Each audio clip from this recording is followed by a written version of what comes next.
to my best friend. Yeah. Yeah. My lover and my best friend. I love you, best friend. Hey, black milk on the beat. Yeah, she stood about 5'6" with some nice sized tits.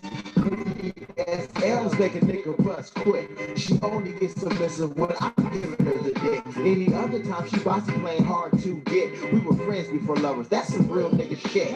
We both have a past and we recognize this. We don't put a title on our relationship. She lets me do me and I appreciate this. She's my best friend. Sometimes I wish she was my girlfriend. I want her all to myself. Fuck her ex-men. I know better than to let my feelings get in the way of our friendship. That will be. But it's hard because she's beautiful and hella cool. She's really smart, like the same things that I do.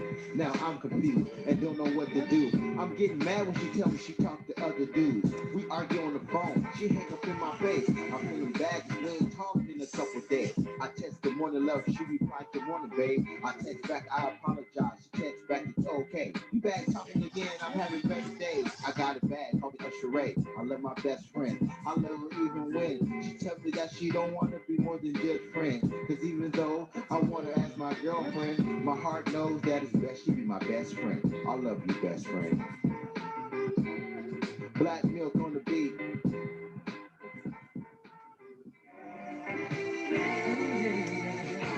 I'm playing my hands, the game is cold. I woke up in the morning about 6:04. The sun shining bright, color scheme is gold.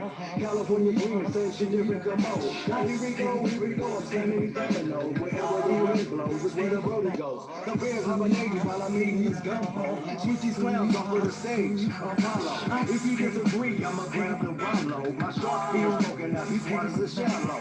2 fingers out of the roof, El Dorado. Sipping this bottle, feeling like I just hit the lotto. My collar's on butterfly, looking like the funds. One thumb up, and my niggas on one. These hunts is priceless, yeah, I'm in my own lane. With a checker flag and a nice cigar on blaze. I party, who are you? What's your name? I'm Brother Beyonce, I'm here to spin a little game.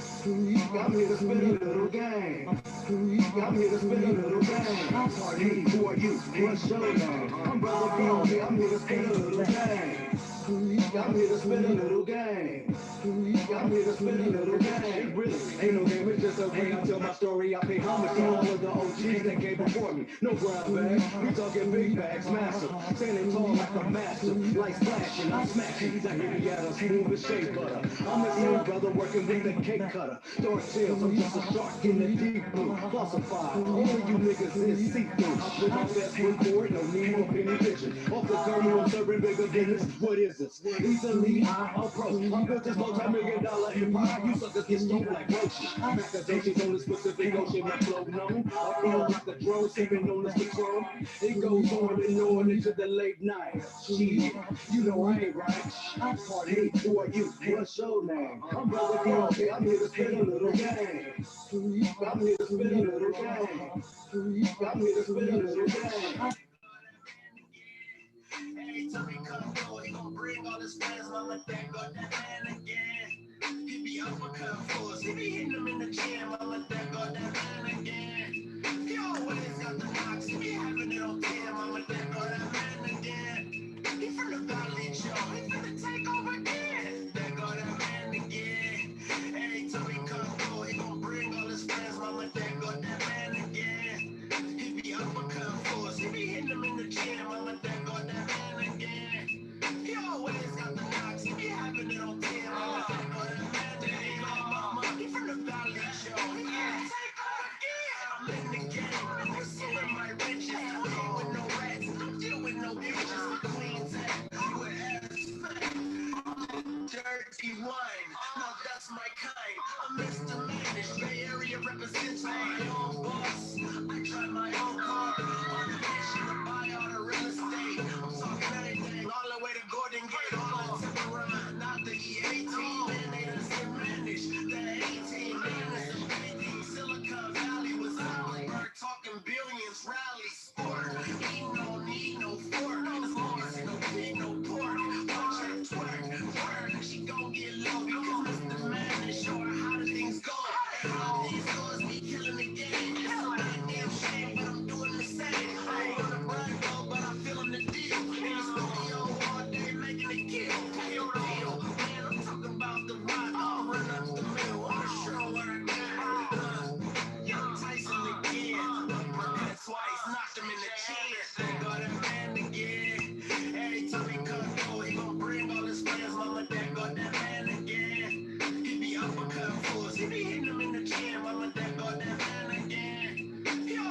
I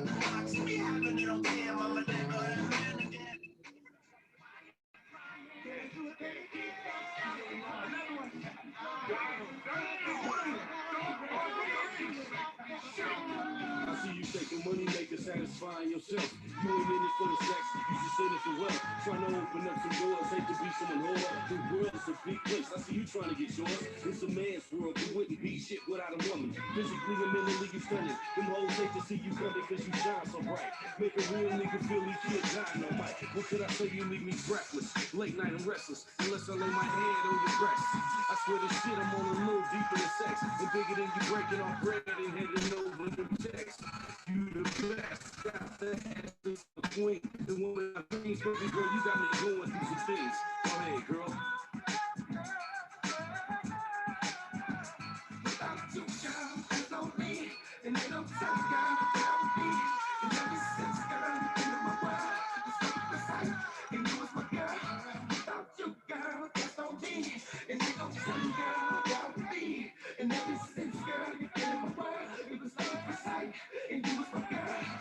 What's attractive is your ambition. You never go quit. Made me step my game up. Together we came up. Together they can't touch what we built. The sky's the limit. Baby girl, keep it real. I want to be your Sancho and you could be my Sancho. I'll be your baby daddy. You could be my baby mama. Until we do the horse in the carriage. For better or for worse, get on your knees, girl. Let me quench your thirst. I've been this way since birth. Intrigued by your softness and curves. So fine that it's fucking with my nerves. Make a real hustle when to give your ass to earth. And everything in it. I hate the fact that ever came in it. And now it ain't no X to the finish. Just me and you, beauty and the bastard. I let her where you never let that bullshit get past you. Squeeze hella tight when you see her outlast you. And tell me to it faster. Girl, there's no me.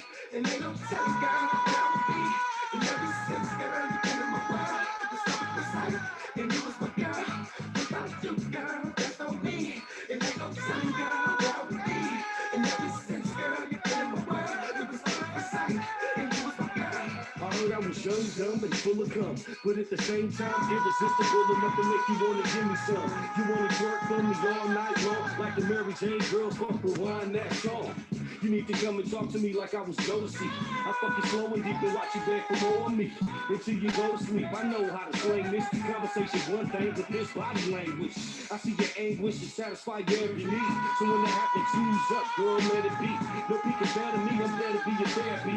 I'm your prescription, delivered to your doorstep. They heard I got you on my team. It's funny how the horse rap. So if it's meant to be, it seems elementary that she was here and you haven't sent to me. So if it's meant to be, it seems elementary. Girl, there's no me, and ain't no telling, girl, without me. And ever since, girl, you came in my world, it was so precise, and you was my girl. Without you, girl, there's no me, and ain't no telling, girl, without me. And ever since, girl, you came in my world.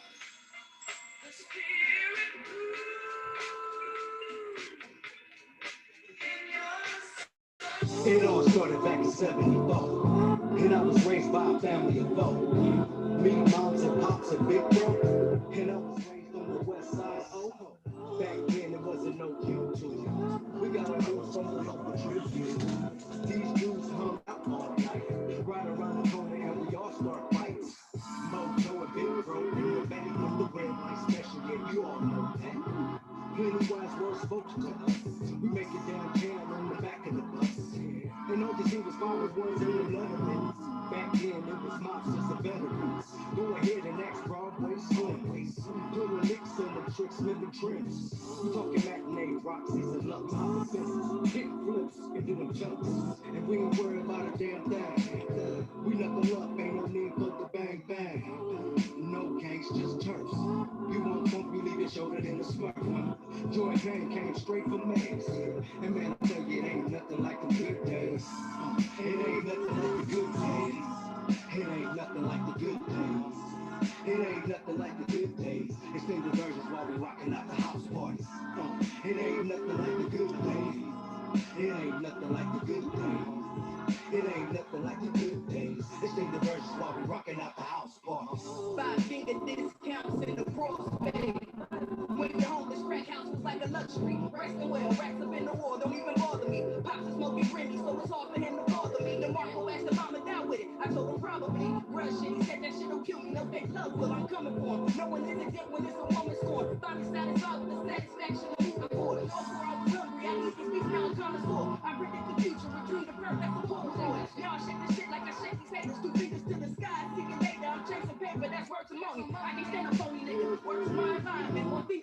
on these niggas, partially a requirement. Damn, I remember on 30 Breezy, they used to beat me with pro-weeds up on my feet. Now I make this shit look easy. Take the 82 L and smoke it, enjoy the scenery. From the H-State to the East is where we go to kick it. Word to High Street and Aqua Vista. Playing hide and seek or hide, go get it with the chickens. Whichever, whenever, we jump for the weather, the mood was set right. Just a couple kids on some rollerblades, BMX bikes. Chilling with the homies in the backyard, having water fights. No, it wasn't easy, but I swear it was the good life.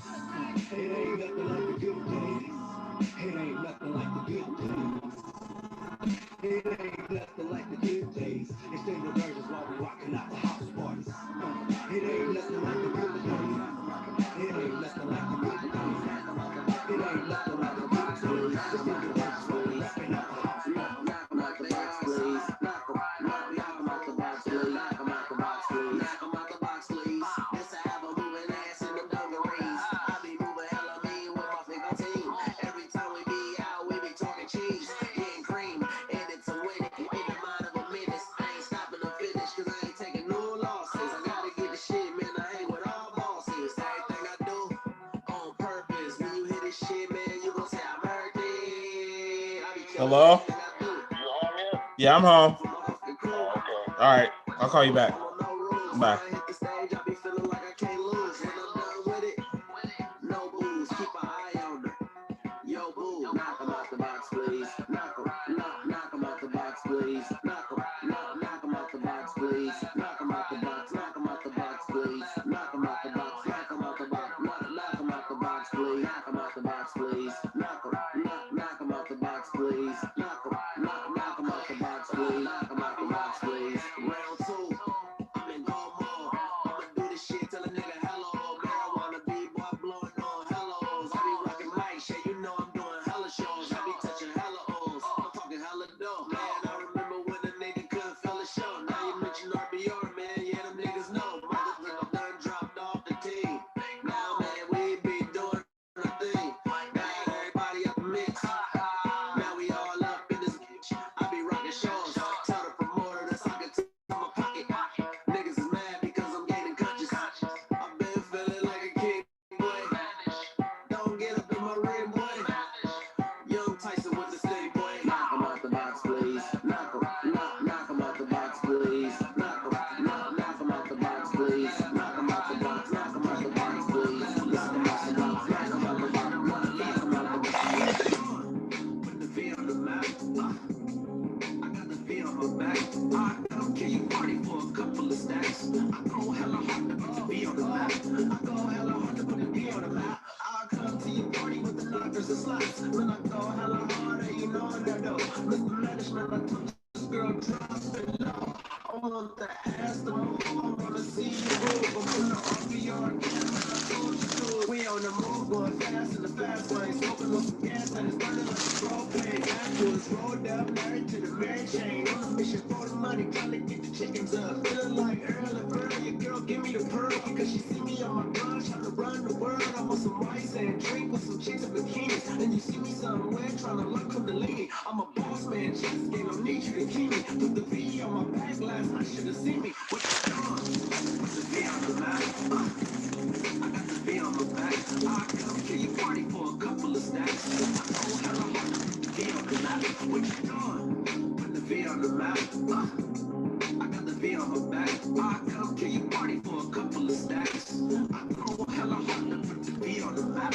I come kill you party for a couple of stacks. You can find me with the clouds, man, I'm up in the back. Smoking loud, cut wild, we be rolling the backs. Eyes low, but a boy be feeling the next. Shake the ass, girl, man, you're the best. I'm a low key, nigga, you don't want me to flex. Nigga, DM, girl, have a numberless text. For the love of my craft, I be touching them checks. I be touching them dollars, I be touching that wallet. I be smoking on weed, I look like a walla. Me and my team be wildin', we be all in the stands. We be up on the couches, we be getting the fans. I be needing the fan, cause I'm spicy like global. I'm dark as Motoro, I'm feeling so humble. Trying to be the king of the whole damn jungle. You need a rock, won't drop it, won't fumble. What you doing? Put the V on the map. I got the V on my back. I come kill you party for a couple of stacks. I go hella hard to put the V on the map. What you doing? Put the V on the map. I got the V on my back. I come kill you party for a couple of stacks. I go hella hard to put the V on the map. I go Vallejo. I'm from Vallejo, Vallejo. Welcome to Vallejo, fool. 707. Rich before rich. Mr. Manish.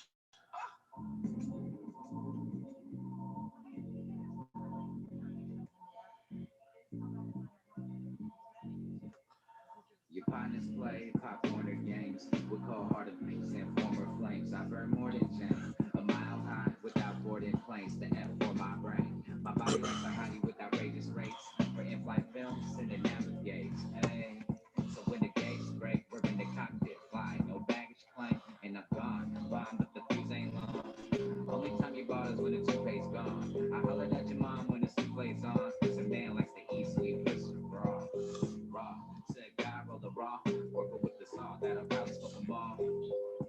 From a corner at a barn where the crime. We're resting any long till we cough and I be this way till we die. Sweet and taste of peach pie. Be the breaks and it rock. Just to live each day in these lives like a motherfucker. Be this way till we die. Swish your sweet on each flight. Catch up front and both sides. Want to be replaced in my mind. Knock, knock to rock. 40 on a rock, 20 in a stone. Boss Bobby Frost, while 40's playing low. And I'm mixing in the box with this UA pre and Apollo lifting off. Rocket power plus why the astronauts are not. Riding in the rover cause it's definitely dog is hot. I'm mixing hella butter and trimmings in the pot. And eating hella treats till these crispy girls pop like snap. Crack in my city's whack. Onomatopoeia clap, ladies rappers splat. Roams in the past like a Cadillac. While I'm grinding hella tree with LG in the bag. Stuck you dry. Women bumpy grind, we're pissing on these booties who ain't being genuine. And I've been this way all my life. Lit as lights in this bright. That's why I'm saying be this way till we die. Sweet and taste of peach pie. Be the breaks and then rock. Just to live each day in these lives like a motherfucker. Be this way till we die. Swish your sweet on each flight. Catch up front and both sides. Want to be replaced in my mind. Sweet and taste of peach pie. They be lying, goods, the vibe had to create that man, you taking them way back to when lyrics meant something. I was ripping the A-track every single day, bumping this to happen overnight. You get lynched and lane jumping. Being stuck in my ways, being puffing the haze, the peach pie looking right, then I work for days. And all you suckers still gazing, why be slide through and get that fish fillet. As a matter of fact, coincidentally, she hit me with the SMS message that she's in me to play her on the enemy. Wanna give her this energy and lay that body down and treat her like she my enemy. When I do it, there's something like there is 10 of me. Put me on the top, cause she know that's my affinity. Make a listen like a minute. Doing what I want, never put a pass me. I'm fucking anything. And I be this way till we die. Sweet and taste each time. Be the breaks and then rock. Just to live each day in these lives like a motherfucker. Be this way till we die. Swish your sweet on each flight. Catch up front and both sides. Want to be replaced in my mind.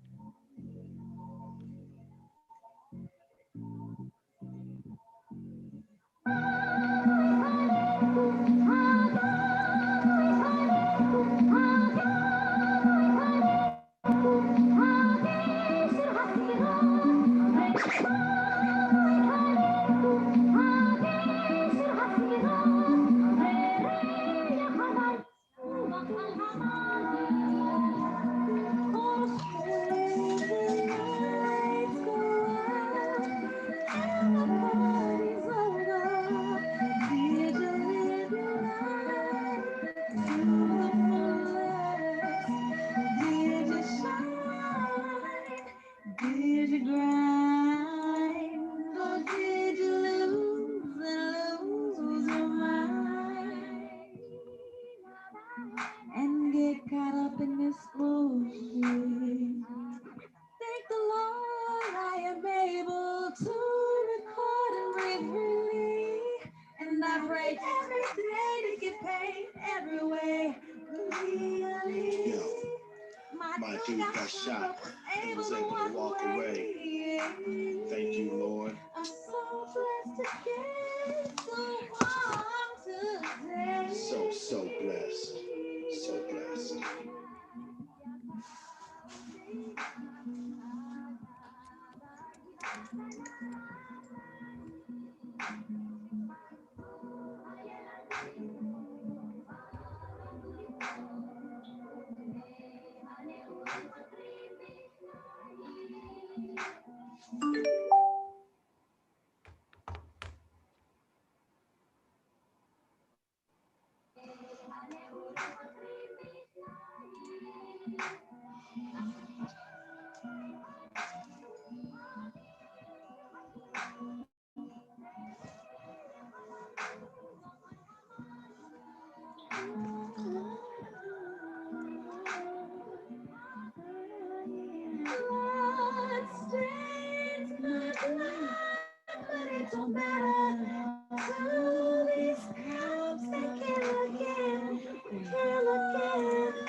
Kill my kid.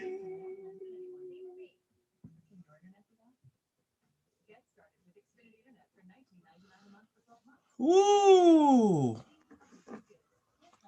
Man, that was crazy. That was crazy. Can you hear me? You're muted. I think you should like click. You should use the clip-on mic or something, because I was listening to the last show, and you just get really quiet. Yeah, I don't know. I need to change the mics up, but it should be sounding better now. It sounds better now, but yeah, just be sure to keep the mic on, because you got a quiet voice. DJs not DJs don't go out on stage. What's that? Don't go out on stage? DJs don't go out on stage that much. So. Oh no, my voice is actually pretty loud. It's literally the mic. I remember before when we had the other mics. Yeah. It was loud. I used to look back at me and Age when we would do it here. You remember we have to have actually the lapels. Remember we had the lapels? Yeah, those didn't work so well. Those were loud, though, dude. I remember you weren't really that loud. I was loud. Yeah. So I'm trying to. It's literally the mic. If I put the other mics on here, you'd probably say I'm too loud. Yeah. But this mic is pretty much good. Yeah. Well, I'm just not using the mic, so Right. I was thinking about asking for one, asking to borrow one, but I think I'm okay. Oh yeah, you're good. The only reason why I'm using the mic is because I like the setup. I have a little bit of everything. Yeah. I have my mic and then the DJ setup at the same time. So if I have to talk on DJing or something happens, I could do both. Yeah. But for some reason, when I play the music and I have it going through the computer, like me talking through the computer, the music doesn't sound right. Now it sounds right. So I don't know. I don't know. So we're on YouTube. See, I got this. I got the tripod, but I can't figure out how to get my phone attached to it. So I just have the phone perched here, which isn't the greatest idea, but I'm hoping it'll work all right. And speaking of that, while we're talking about that, I'm gonna bring this up. This is actually a global. Well, it's not global. This is Vallejo history. I'm gonna see if Anna remembers it. Huh. Ready? Yeah. I think this is about a year ago. There was this lady that got a bike that had me help her put it together. Yeah. An exercise bike. Do you remember that? No. Why would I? You don't remember a lady that I helped put her exercise bike together? Why would I remember that, Roselle? Did you talk to me about it or? Oh yeah, you don't remember about an exercise bike and Oh! Whoa! Oh, See how good I was at that? I can't believe she did. She remembers everything about history, but didn't remember that history. Oh, wow. I remember that very well. So what happened with the bike? What happened to the bike? It's sitting right over there. Okay, so you were able to get it completely fixed or that one part? Yeah, I got the part sent to me. Okay, good. Okay. Yeah, yeah. That's funny. She didn't even remember that. Oh man, that was I, priceless. well, you threw me. I thought you were, you threw me. Oh God. Okay. This was, this was ridiculous. I actually had a problem with my food processor, and I was gonna ask, something got like jammed and I needed tools to open it. And I asked another friend to help me with it, because I was like, man, Roselle is never gonna let me hear the end of this. If yeah, yeah. Yeah, you don't cook, do you? Mm-hmm. You do? Hold on. I'm not a super cook, but I cook. Okay. Like, what are you trying to cook? Well, I was caramelizing onions. So I had a whole bunch of onions to slice up, and I was using my food processor, and I wasn't using I forgot to put on the spindle for the attachment, and I like jammed it down and it got stuck. Oh wow. Yeah. So I need yeah. Yeah. What would you have done if I how hard a time would you have given me if I'd asked you to come help me with it? I don't know. You said it's a food processor, right? Yeah. I don't know. We could have probably got it out with some needle nose pliers and kind of pulled it out piece by piece. That's what I thought too, but I took it over to my friends, and yeah, he used something else. He used those, like, that wrench thing with the different attachments. Mm-hmm. Yeah. Something like that. Something one of those. that, yeah, you can kind of just pull it out. Yeah. Yeah, I could have found anybody. Yeah, if you have tools, it would have been probably easy. Yeah. Yeah. I knew some people. Taylor. Oh yeah, man. Taylor is watching. Yeah. Oh, I thought you'd seen my Mercier before. Yeah. Yeah, I'll show you more. Professor Taylor is watching. And he's Nice. What up, Taylor? How you doing, man? yeah. You want to come on the show? I love having Taylor on the show. Yeah, I thought you'd seen it before, Taylor, but I have everything rigged up a little better now. So yes.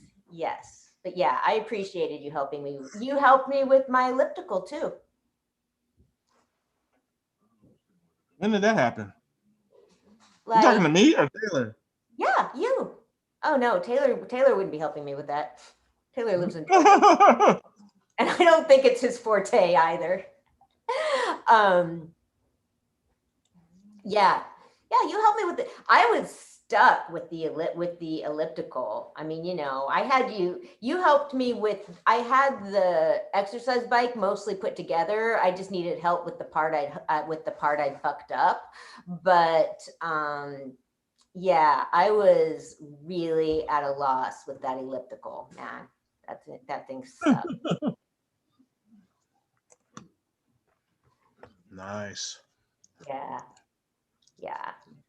So what do we have for the show today? Okay. Well, the rap nerd is coming on. I just sent him a invite, and did he send you music? He didn't send me no music. I didn't get no music from him. You didn't? Oh, that's weird. I told him. Let me check though. I really didn't see any.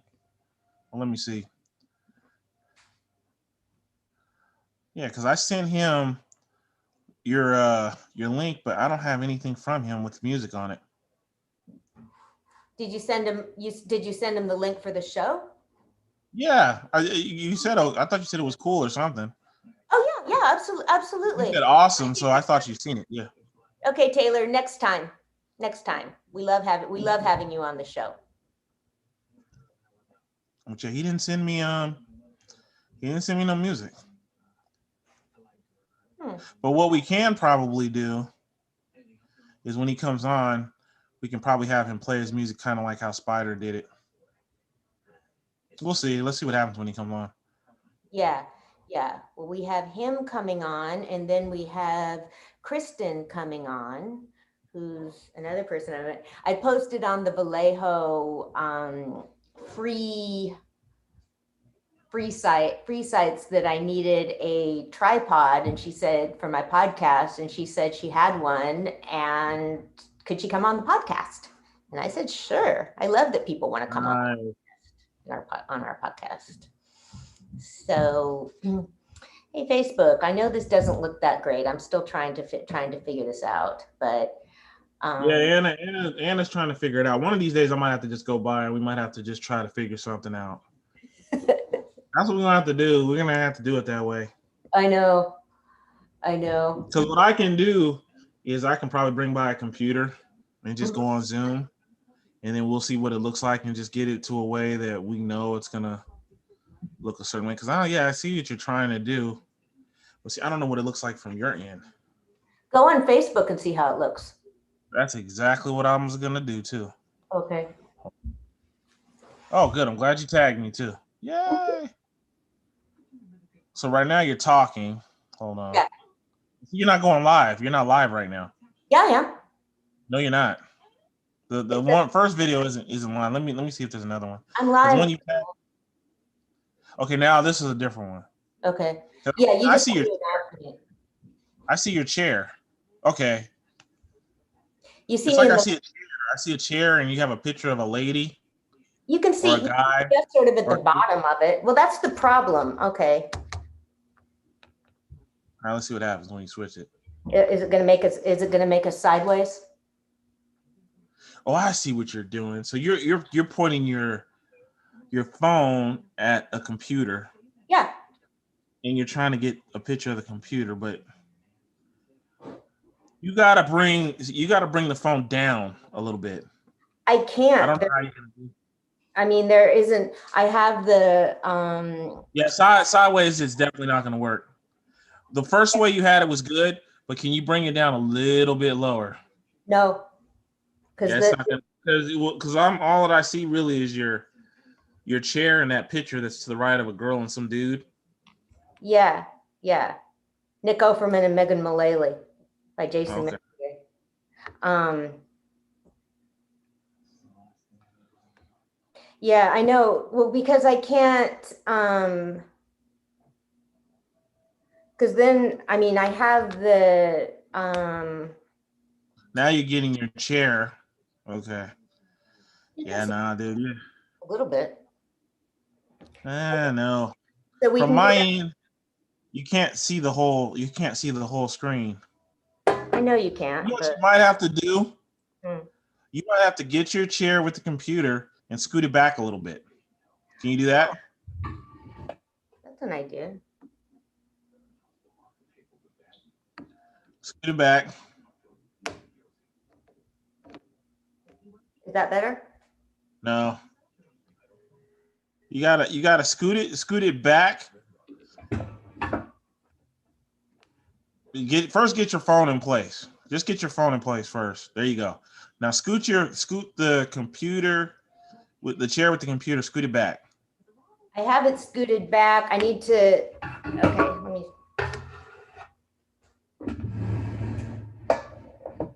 Yeah, there you go. Now I'm gonna give it a minute because there's a delay. Yeah. You gotta stop moving at one point. Okay, just leave it right there. Let's see what happens. Because you haven't moved from the video, you haven't moved it yet. Now you're moving it. You lifted up the tripod. See your little cat bucket, the cat feeder. There's a cat in the background. You can see. Okay. Okay, so see, what's gonna have to happen is you could see both of us, but you would have to find a way to bring your phone down a little bit. Yeah.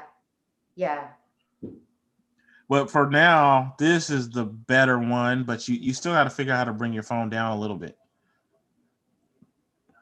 I don't know how you can do it. Because I have, or I can bring the computer up. Yeah, you got a book or something you can put the computer on? Yeah, I think I have some book. Yeah, I think I have a book.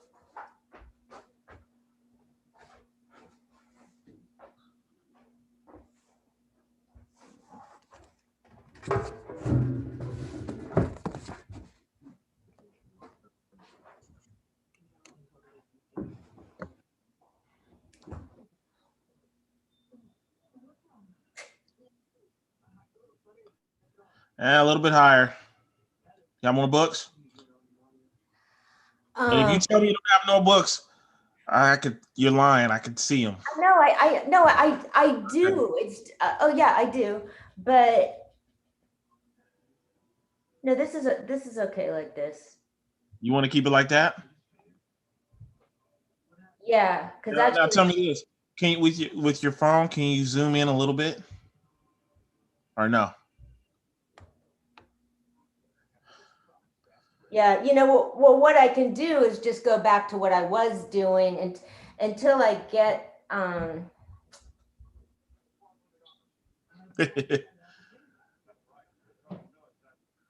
just need to get it figured out better with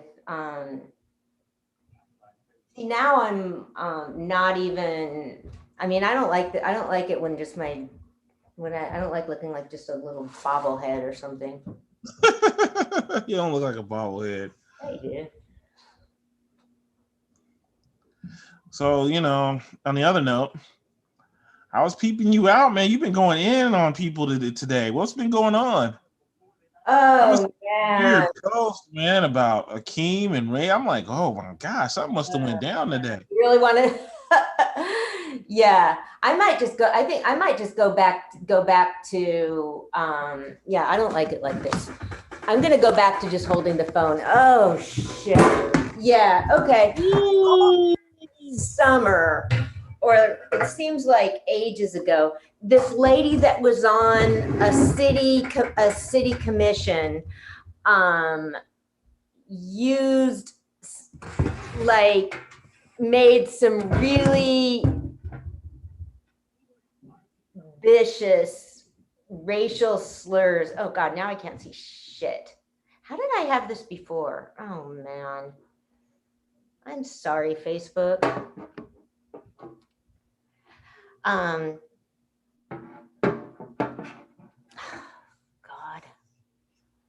How was I doing this before, Rizzo? We're gonna have to just go there one day and set it up. We will. Just try the best because we're gonna spend all night. There's no way to get it right. You're gonna have to set it up to where we're on the Zoom, then you can see what it looks like for yourself on the Zoom, and figure out a way in your house to position it just right. Yeah. Oh man, thank you, Lawrence. Lawrence says I'm a very nice bobblehead. He is so sweet. Lawrence always has my back. Oh man. Okay, so this lady that used racial epithets against Hakeem and a former mayor of Osby Davis, the former mayor of Vallejo, who's black, and Hakeem's mother. So this turned into a whole. Okay, you don't see Rap Nerd coming in, do you? Oh, let me see. No, I don't see him. Oh, weird. He's okay. not in. Why did he say he's coming in? Well, yeah, he was supposed to. Well, no, he ain't in yet. Okay, well, I'm gonna send it to Kristen too. Yeah, we can have more than one person anyway. Even if he comes in later, we can bring in who we want. Definitely. So, okay, so this lady was on a commission, and a city commission, and eventually stepped down. And the problem was, and the point that I have been making to everyone is, I don't care how you feel about Hakeem. I mean, that's fucking what she said was fucking racist. And then she did this bullshit. Then she did this bullshit apology. She apologized to the community. She made this public post saying, I'm sorry to the community for getting carried away. And some of us were like, you need to be apologizing to Hakeem and Mayor Davis and Mrs. Brown, Hakeem's mom. So she left the commission she was on at long last. People were this was before some of the other stuff happened, some of the other stuff came out, but people can't separate it. People that had issues with Hakeem can't separate racism. You know, I mean, I'd feel the same way whether Hakeem was my friend or not. And so she stepped down from the commission, but then she applied to get back on it, and it's a commission, the Rare Books Commission. And so she fucking applied to get back on.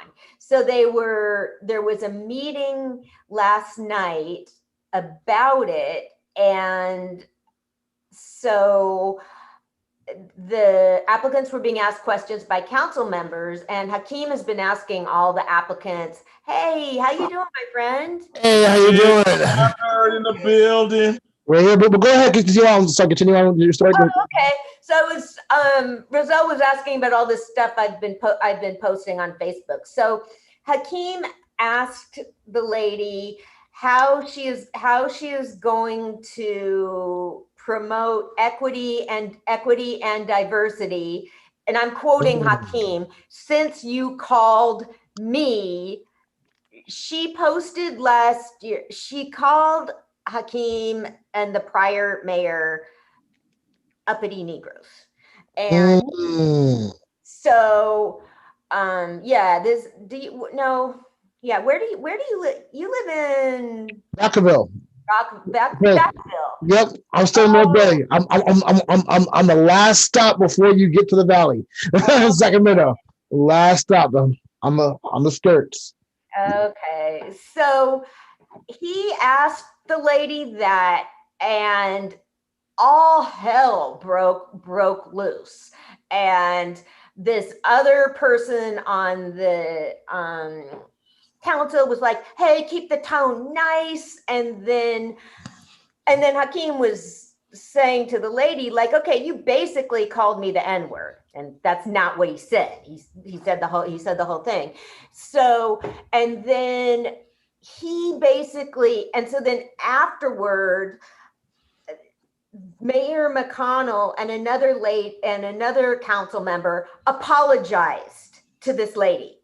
So it turned into this bullshit of people on the council like voting to, people were talking about decorum and all of that. So Hakeem posted about it last night, and that's my bro. So but even if you weren't, like, one of the things I posted today was Hakeem would have been saying the same thing to that lady if she'd used those epithets against someone else. Yeah. Right.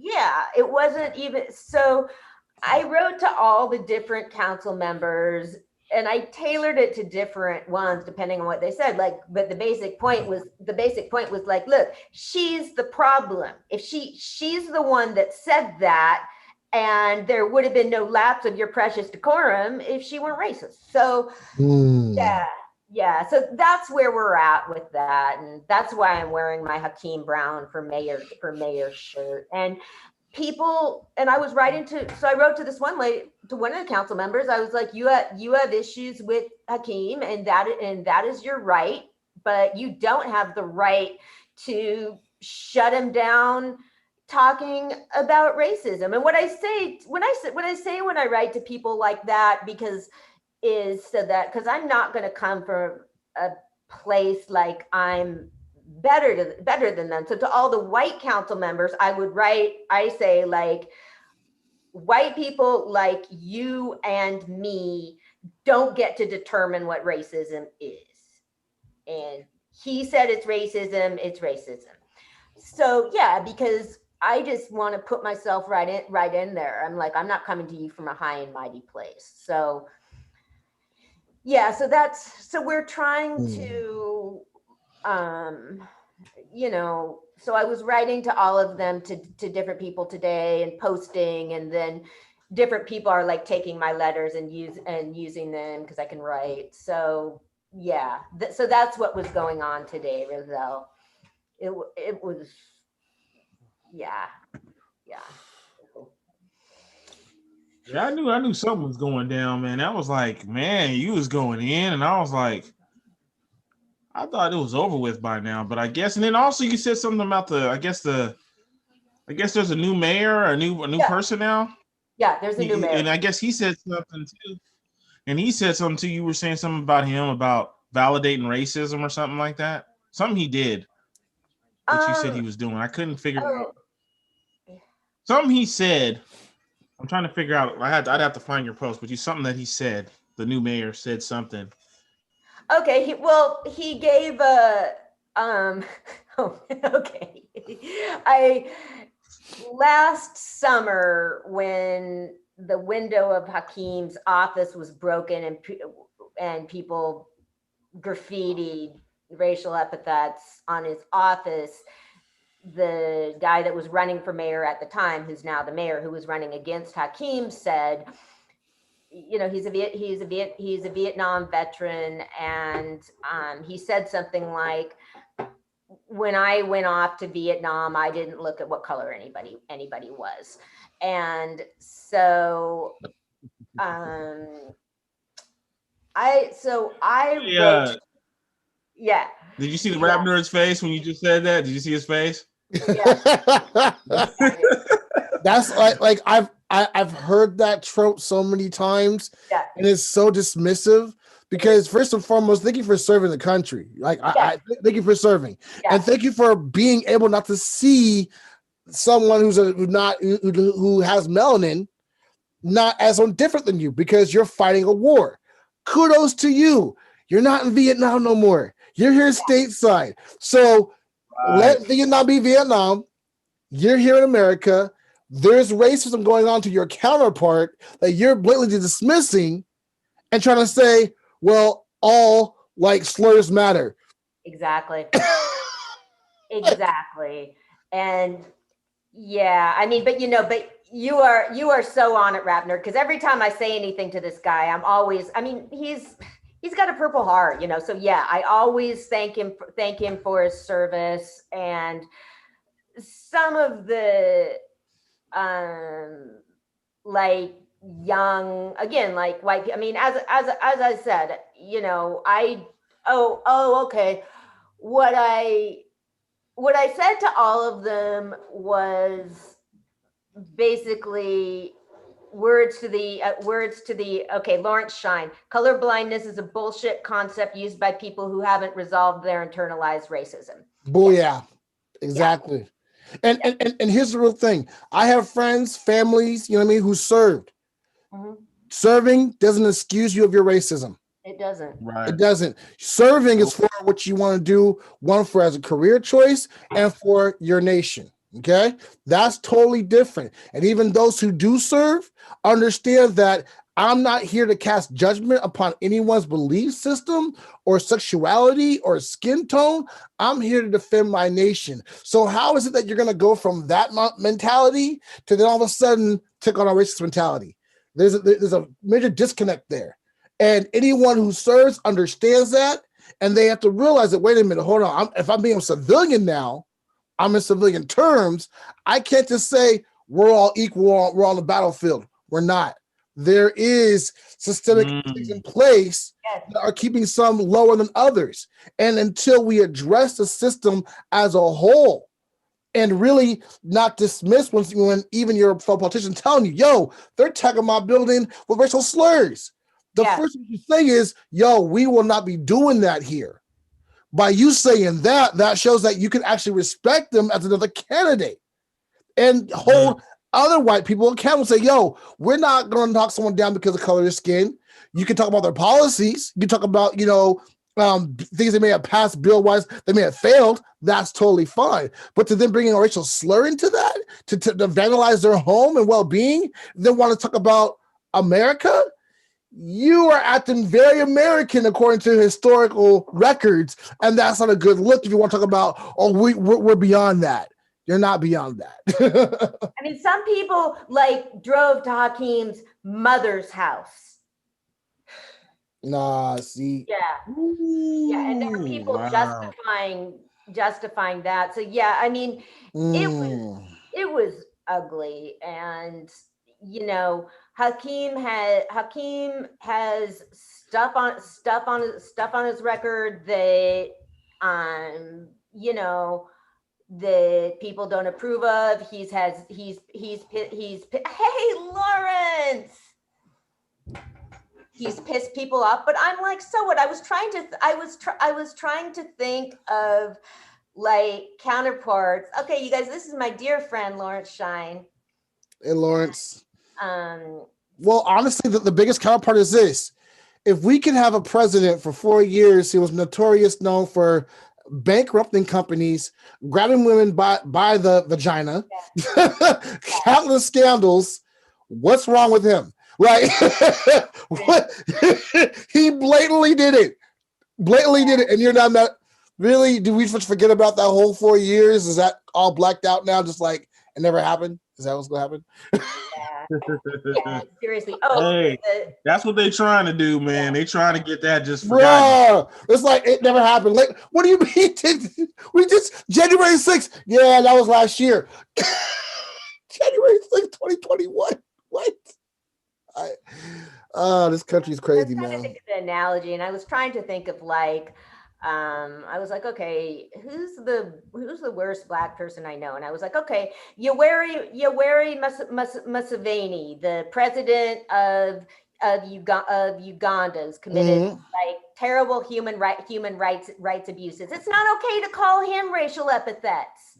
I don't care what you think of someone. Thank you. Yeah. Thank you. Talk about the person. You don't have to bring the race into it. Yeah. You can, you know what I mean? You can call and say, hey, it's a horrible person, what they're doing, da-da-da-da-da. But the more you make it a racial slur in that kind of sense, yeah, it's never okay. And what I've constantly written to some of these people, to some of the people, I'll say like, okay, you seem to have more of a problem with Hakeem defending himself against racism than you do with racism. Come on now, talk about it. Yeah. So that's what's going on in Vallejo, and you know, we're working on this. See this. Oh, okay. So the position was for to serve on the commission of this rare book collection that the city of Vallejo owns, or you know, administers. And so there are two people applying for the commission: this racist lady and another woman. And Hakeem asked her about her commitment to equality. She did her doctorate on diversifying libraries. She's worked all over San Francisco, like doing different projects to engage communities in the libraries and all of that. And I was like, yeah. And so, you know. Wait, I love how people want to say, they're like, I taught diversifying libraries, working in San Francisco, which is completely gentrified now. Yeah. As if that means you actually care about Black and brown. Continue on. Well, you know, I mean, oh man, she's worked all over, you know, she's worked all over the place. I mean, you know, librarians are cool, man. Librarians are some of the coolest people. So yeah, I mean, so we're trying, so, you know, we're trying to like work on some different we're trying to like take it to some of the outside parties that have connections with Vallejo, with this organization. And yeah, but nobody was really, the people that knew weren't surprised. Yeah. Because sadly, it's like it's a running loop. I don't know if y'all see the movie Tenet before, but it's a great movie. What's it called? Tenet. Oh. And the main premise of it is that we mostly believe in cause and effect, right? What I do will affect the future. Well, what if you think about it in reverse? What if the future affects the now? In other words, think about the end game, and already as you're thinking about the end game, how do I make that currently present at this moment? So you're kind of working in reverse and also working in the future at the same time. And what happens is that what we don't realize is as you start digging into the problem, they're already looking at our answers. So that's why they can already counter what we're going to say before we even say it. So Right. how do you break that loop? Well, you don't go directly to them. You have to go outside of it or go beyond it, because taking the straight up narrow path by like I understand protesting, protest, make loud noises. They're ready for that. But what happens, like you said, you start taking places of office, power. You start really writing to our congressmen. You know what I mean? Start really challenging them where they're really at. Now they start freaking out on you because you're no longer just reacting, but you're being proactive. So that is why they try so hard to silence people like you who are writing letters, who are actually mobilizing correctly, because you're doing more damage than anyone else, because you're actually reaching them where they're at. And that's what the system doesn't like. A good example of that right now is the whole GameStop and Robinhood. The fact that Reddit. What is the deal with that? Okay, so this is the beautiful about how the system talks about freedom of market, but doesn't really want freedom of market. So to sum it up, Brandon, pretty much, a lot of hedge funds were short selling GameStop. Okay, so that way they can buy it back at a lower price, which basically makes GameStop go under. And this is a technique that they've been doing for a long time. So Reddit caught on to that. And so with Robinhood, okay, people could buy basically penny stocks. And so they decided to flood the market. The more stocks someone buys, it raises the price and the value, supply and demand. So since the hedge funds were trying to short fund it, all the bottom, stock investors rose it up so fast that, wait a minute, now we're losing money because we were trying to short sell it. But then this is where the game, this is where the game gets really, really messed up. With Robinhood, right? They purposely tell you on their page that these certificates are not generally your certificates. So in other words, you're buying imaginary certificates, and the certificates that they had, they hold on to, and then they can sell it back to the hedge fund. That's why they can then stop selling the stocks to the people. Wow. So the system is designed with the fallacy to protect itself. But now what's happening is that I know Elon Musk is getting involved. AOC is getting involved. Even Ted Cruz is getting involved, and they're now speaking up. Now this is causing a whole turmoil in Wall Street. Wow. Because this practice has been going on for years. But now that, because of technology in general, it's now making the everyday user a now stock investor. So now they got to account for people who actually can get into stocks. And how do we regulate that so that way the hedge funds don't lose their capital of everybody else? Wow. The democratization of technology. Boom, right there. Right there. It's crazy. It's crazy. But it's the system. It's how the system is truly designed. Yeah. Wow. Have you guys ever read the ISIS papers by Dr. Welsing, Dr. Francis Welsing? No. Gosh, I haven't looked at that since 1987, since in college. So wow. Yes, we're old. Yeah, Ann and I are both 1967 model year. Oh, wow. So What's crazy about that one is my drink. I've been studying her all COVID, and what she wrote in that paper, and she says this is not to like, you know, she's like, I love everyone dearly, even to my white colleagues, but I'm gonna break down for you how the white supremacy system works, and you're not gonna like it, but it's a system designed to protect itself. And she broke down how it affects us within our education system, political, our finances, within sex, within health, and how what you're dealing with is a system that's built upon survival and by any and all means necessary. And what the system had to adapt to, she called it out early on, was how does it maintain itself without enforcing itself? And what it realized is that if it can make people buy into the American dream, it never has to work for itself anymore. And this was back in 1987. We're now living that now. Mm-hmm. So now that's why we have people, you know, people of color who are constantly reinforcing the system, because why? They get a piece of it. And so because they don't want to give up that seat, they rather stay in it, even though it's hurting them in the process. And that's how the system now is staying afloat. And it's crazy. Like I'm just sitting here, like looking back, like she called this out years ago and kept calling it out till, you know, to her dying day. May she rest in peace. But because we the people are not seeing the system at work, and we're so caught up fighting each other versus fighting the top, you know, the really elites who are controlling everything. And it doesn't mean we just like revolt and get mad and angry. No, you have to take the power back. Get into the courthouses, get into law. Even if you own a business, like what you all doing here at the podcast, every single avenue, because even within entertainment, they are changing the narrative 24/7.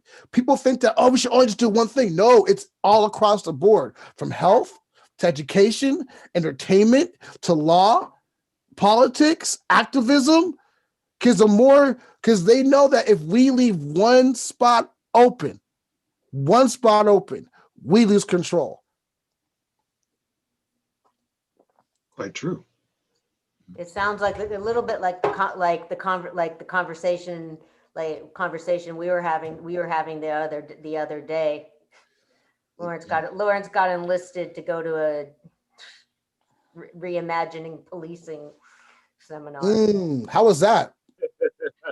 Look on his face. Look on his face. But go ahead. I want to know what this sounded like. Yeah. Let's just say that the concepts that were being floated for the most part were rather basic, and I'm not basic. There was discussion, just to make it up, to give you the Cliff's Notes version of that, if you remember what those were, if they even still have them around, is that there was a big focus, because this group was Black, same gender loving LGBT people. You know, that was the group, and it was being hosted by the HRC and being facilitated by, I can't remember the lady's name, but she ran a nonprofit in San Francisco, nonprofit director. And the discussion was so much from the side of the humanism, the humanity, us as Black folks looking at it from a humanistic human space. And we're talking about things like, oh, these police officers need sensitivity training. And what about the so-and-sos and the prostitutes and the tenderloin and da-da-da. And I was literally biting my lip, because, you know, I wanted to be cool, but I wanted to just burst out. So I bit my tongue, literally, and then I responded and let them know that we need to be clear about what policing is in this country. Policing is a method of maintaining the status quo. It's about the way that this country protects the socioeconomic interests, the business, and the comings and goings of the dominant socioeconomic class, which is white people in this country. It just is at this time, you know.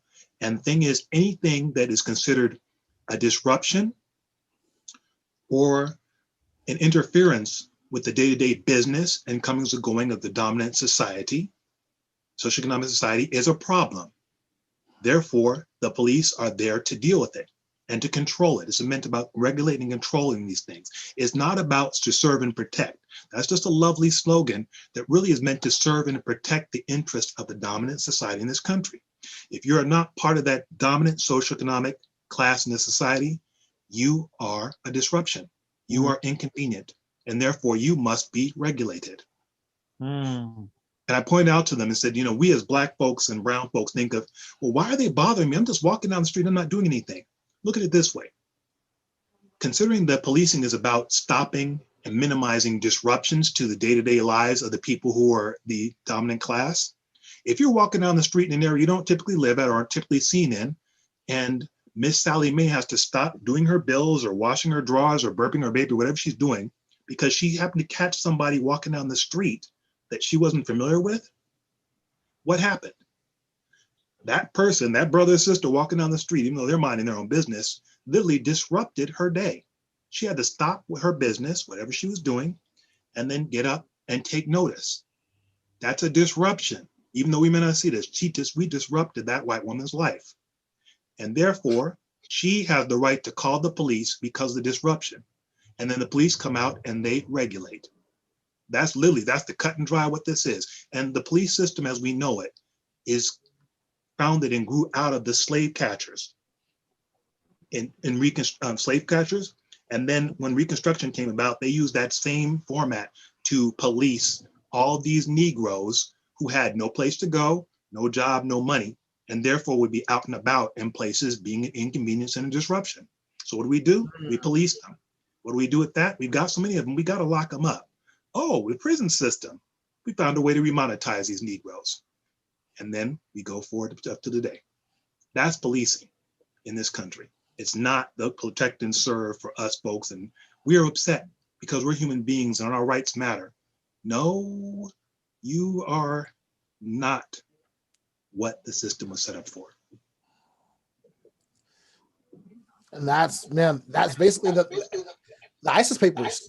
She breaks out, like what you just said is, man, it's scary. It truly is scary when you look at just the basic need of survival, and that even means just their basic, just not being disrupted, being able to stay on your task or whatever you're doing without the fear of or losing focus of that task. And because you broke from your concentration, you now are, afraid of what? Nothing, but because of that pure fear.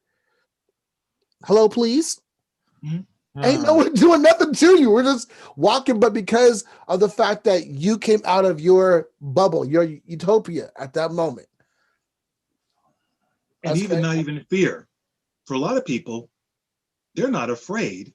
It's simply an annoyance and an indignance. Oh, that's even deeper. That's the bottom line. That's what I'm talking about. I'm not talking about fear. There's some of these people are not afraid. They'll come out and they'll whoop your black ass. If they get within hands with each of you.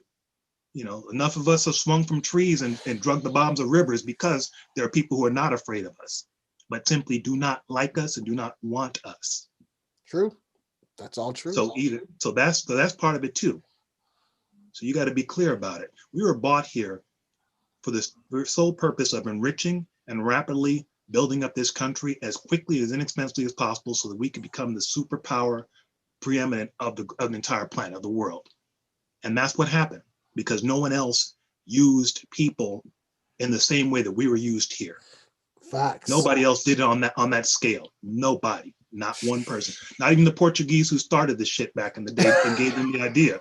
They didn't do it like this. Man, the Atlantic slave trade. Oh gosh. So looking at it, we were bought here as a disposable subhuman. We were considered 3/5 of a man. Subhuman, humanoid Negroes, and all these things were put forth even in scientific papers to imply our inferiority and our lack of intelligence and human and our wildness and all other stuff. So therefore, when you have a whole society that's based on blacks being dehumanized, diminished, that sinks down into the fiber and the fabric in ways that even people who years later don't even know why they're annoyed by you. Or really annoyed. It's like, wait a minute, what are the Negroes doing here? And although they'd use other words. Yeah, they would. Yeah, they do. They don't even know why, because it goes back so far. Mhm. You know, just like for the same reason our folks are so fond of using that word towards each other. You know, I don't Yep. use it. I think it's disgusting. I was brought up that it was disgusting. But for the same reason on our side. Yeah, blah, blah, blah, blah, blah. You know, it also comes from the same place, that we were less than. You know, what you talking about? In other words, what you're saying is less than and less valuable and stupid. So then you get called the N by your own, because they're coming from the same sort of perspective and eye point. Is like, what you're saying is inferior and less than. I call you the N when you're mad. Right. So it's the same thing, same space. So when you're considered not quite human, people can do a lot of shit to you because they rationalize that I'm not doing this to people, I'm doing it to things, property, chattel, humanoid livestock. Mm. Ooh, that's deep. That's just Very deep, man. it's a deep, just heavy truth. Deep, heavy truth. Like, I will definitely say this younger generation, they're coming into a place to where it's crazy. It's like they are finding the strength in taking the negative and making it positive. They're like taking the scraps and using it against them, and almost like you said, oh, if I'm annoying, okay, then bet I'll be more annoying now, because they realize that after constantly knocking us down, we're done staying down. So if I'm going to be loud and obnoxious and annoying to you, I'm going to make sure you understand why I'm annoying to you. And it's not a sense of just like being ratchet or just like disruptive, but how these kids was it the kids alone through TikTok disrupted Trump's rallies, or during COVID. They coordinated because they talk about kids kids all on their cell phones, they do nothing with their lives, and the kids came together and used all their hashtags and routed them over to like K-pop bands, like and to really see how they may not get the gravity of what was happened, prior, even things that I've experienced, you've experienced, or our grandparents experienced, but they do recognize that, wait a minute, because of the color of my skin, people feel justified in killing me, harassing me, and attacking me. But I now have the tools to fight back. What is that? My cell phone. Like the fact that between, like, was it 2012, which I feel was kind of the start of it all, finally catching the police on camera in the act of what they're doing changed the game across the board. And when they thought that they could even stop the shares, and kind of find out the kids learned how to like share it through like different social media avenues, different websites, they can never get rid of it. Now it's so much in their face. It's like they're even more frustrated because they can no longer control the voice of the people. They can't control people saying, hey, you're trying to hurt us, and then you're trying to get off on the fact that because of how I live my life justifies that. That doesn't mean anything. My life is a product of the system that's not giving me opportunities. Working with a lot of kids in the Bay Area, because I'll ask them, I was like, man, why do you say what you said, what you do? And their answer to me is, no one's here for me. No one cares about me. I can't go to school. I get kicked out of school. I try to ask for help. My teacher just throws me out of the classroom. I saw it firsthand. And I almost had to check a teacher like right there for the kids, because the little girl was saying, this kid's picking on me. And she threw out the little black girl who's getting picked on. And I was like, come here, baby girl, come with me. You'll sit with me. I'll have you do some beats instead. She just got mad. I said, no. I said, I'm with someone, so, and I know the principal. What you did, I don't agree upon, but leaving her out here is not okay for her own safety. If you have a problem, you can talk to Miss So-and-so and let them know, because I'm informing them right now. She backed up. These are what these kids are dealing with. And so it's very, very important that as we understand the past, we don't forget about these babies in the future. And like what you said in front of the police was very, very powerful, needed to be said. Because how can you talk about the humanitarian aspect of humans when you disregard that, a lot of the reason why women are on the streets is because they can't get a job. A lot of them are kidnapped. You know what I mean? A lot of these girls who once wanted to like actually aspire to something went through trauma and there's no support for them. So what are they supposed to do then? Now you're upset with them being on the street and you want to just like to lock them up in jail, get them no help, no health checks, and you're going to blame them. Wow. It's sickening how America blames the victim and praises the predator. That's American culture. The victim, you say something, oh, it's your fault. The predator, you know, he was a good person. You know, I made a couple mistakes. Yeah. Wow. Hey, Kristen, can you hear us? I can hear you. Hello. So nice. Hey, Queen. Hi. Hey. I sent you that. Did you get your earlier email? I sent you. Yeah, I got it. Good. I have to find a quiet place to go to. I'm in my son's room right now. Good. Kristen lives in Vallejo also, and we met because I was looking for a tripod, which Roselle didn't like how it was working, so I'm back to just holding my phone. Well, like I said, I have one that has it's for a phone, but you can put it on the table and it'll hold your phone. It's for a phone. So once I find like all the pieces for it, I'll let you know. Yeah. And I'll bring it over to you. Yeah. Well, thank you so much for asking to come on the show. It's just amazing to me that people want to come on our show. It's very, very cool. So, yeah. Well, okay. Thanks for having me. So, yeah, we got to move on. We should. Okay, so here's a topic I'm gonna throw out, and it has to do with schools. And I think it's a cool thing to talk about because it's something everybody has in common. Okay, the names of presidents, conquistadors, authors, and even a current U.S. senator will be removed from 44 San Francisco school sites after the city's school board Tuesday deemed the iconic figures unworthy of the honor. It could cost, okay, but here's what gets me. It could cost San Francisco at least $1 million to rename the 44 school sites and potentially significantly more. Wow. It's going to cost more than that. I can already tell. Yeah. That's $1 million. That's conservative. Yeah. Yeah. Yeah. I just feel like, man, I want money. Money for schools needs to go to education. Okay. I mean, I just feel like, okay, that money needs to go to like history teachers. So the youth can learn about those people, not just getting rid of the name.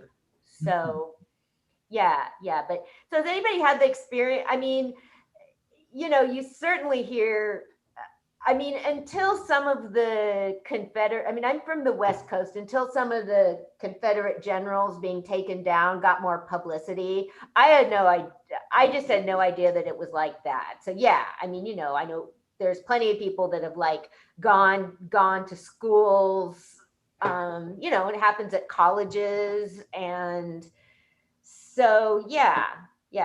So I don't know. And also, I can see, okay, some of these people were a lot worse than others. So that's part of it too. With some of them, I can kind of see it more so, but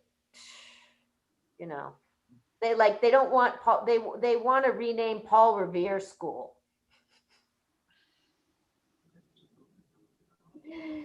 The thing is this: I understand that there's a sense of wanting to right the wrongs of yesterday's sins in America, but at what point do you stop? Where does it all end? And then, what next thing becomes a target for people who are offended or upset or triggered? It's. I get it about some of the people. There's some people who are just like, okay, these people are really foul. You can look at it. Columbus Day and all this stuff, that should be renamed. Yeah. But taking their names and scrubbing them out of history is a mistake. Oh, yeah. Because if you don't know your history, you're gonna recreate the shit eventually.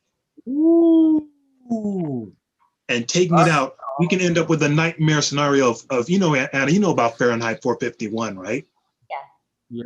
That's where this stuff all ends up with if you continue with it. Oh, this is offensive. This is inappropriate. Wait a minute. This book is a problem. Let's burn it. Oh no, we're gonna ban this. You can't talk about that. And we already have problems like Huckleberry Finn because it has the N-word in it. But it's appropriate for what the story is because that's how people talk back then. Yeah. I don't want to pretend and wash that away and like, oh, well, they didn't really say that. Oh, they didn't. They called them Africans. No, they didn't. Yeah. You know, they called them Negroes. No, they didn't. You know, I'm not going to use the word, but to try to change this and take it away because some liberal person's fifis and little snowflake got melted because they learned about something being racist. The type of stuff that us black and brown folks been known about. And so they want to take their entitlement and then use it to apply to scrub over that because they want to virtue signal. It's not improving anything, it's virtue signaling. It's like, is this going to improve the schools? Is this going to, what will this do for students' education? Nothing. That's what matters. Jack shit. Nothing. Use my language. Pardon my language. Hey, Lawrence, I got a question for you, Lawrence. Sure. We had someone on the show last time, and I know Anna remembers this. Movies like Rosewood, A Birth of a Nation, do you believe they should just get rid of them and just stop showing them? Or do you think they should? Okay. Remember we were talking about that? Right on, man. That's the same way I feel. Because you end up with what I feel is potentially dangerous revisionist history. Because you remove these things and people don't know about them. Right. Yeah. And when you look at, and I mean, like a friend of mine was watching Birth of a Nation with her son, and I said, you know, I mean, there's also a documentary about all the activism and action that happened to oppose Birth of a Nation. So I was like, you might want to, you know, I mean, he was only, you know, I was like, you might want to consider that too, but yeah. Well, I would say when it comes to like art, cinema, film, music, all those things, you have to really think about what can your child process. It doesn't make sense to me to show a 5-year-old Birth of a Nation. No, me neither. You know what I mean? Even though they may have done it back in the past, but that was to generate a motive to promote hate, disgust, fear, anger towards Black people. But when you want to educate through history, that's more of advanced learning. So that's probably like more middle school, high school, where you can then have debates and they can fully process that. Yeah. Right. I honestly believe that because of education, we believe that because of technology, just shove it all in their faces. No, these are still kids. Their brains haven't fully developed yet. Be kind to them. Allow them I'm not saying to make everything all rainbows and unicorns for them. No, but give it to them in baby steps. Let them know piece by piece of what's going on. Just say, because kids are not dumb. They're not stupid. You know what I mean? And no matter how much people think, they don't understand. I work with, I have elementary kids I work with, and these kids sometimes blow my mind when they talk to me about YouTube streaming and, and even copyright. I'm like, y'all know about this already? So it's really about making sure you help them process the information in a healthy manner so they understand the history. So how's it tie with the schools? By you getting rid of that school's actual name, like what Lawrence said, you are dangerously revisioning history.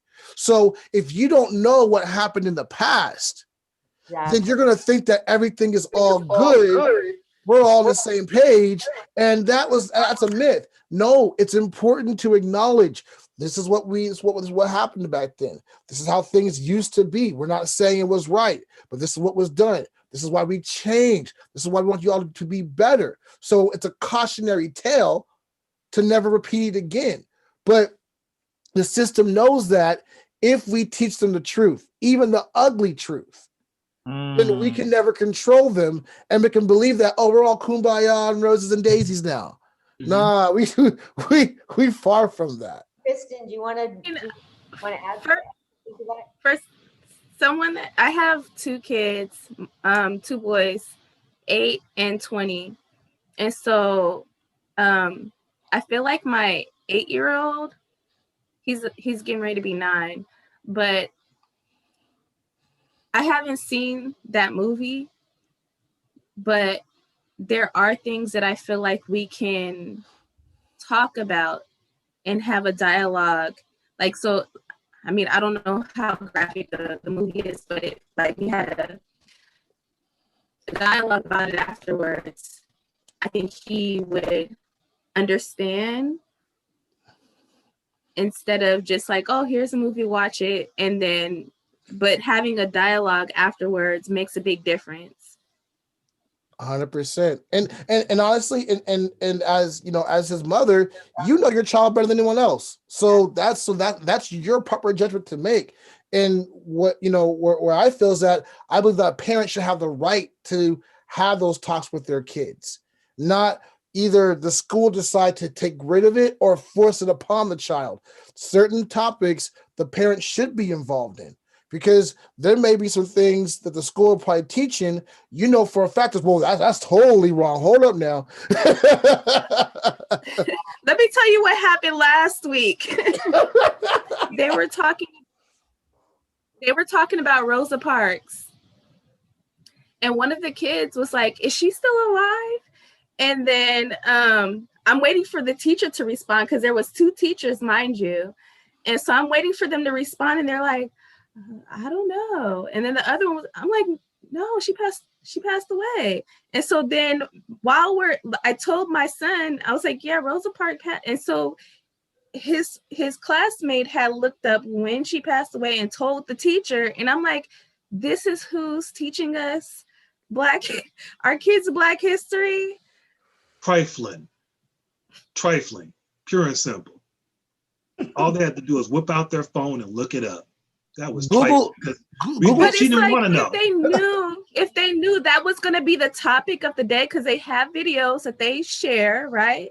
Mm-hmm. And so it's like, I mean, me, if I were a teacher or an educator, I would be like, okay, let me look this up and get some research, some type of other something that's not in the video to share and know and have some type of, I don't know. That's just me, but that's just like the basic of one woman that has always come up during Black History Month, and you don't know that she's alive or not. Kristen, what does that tell you about that person? Lawrence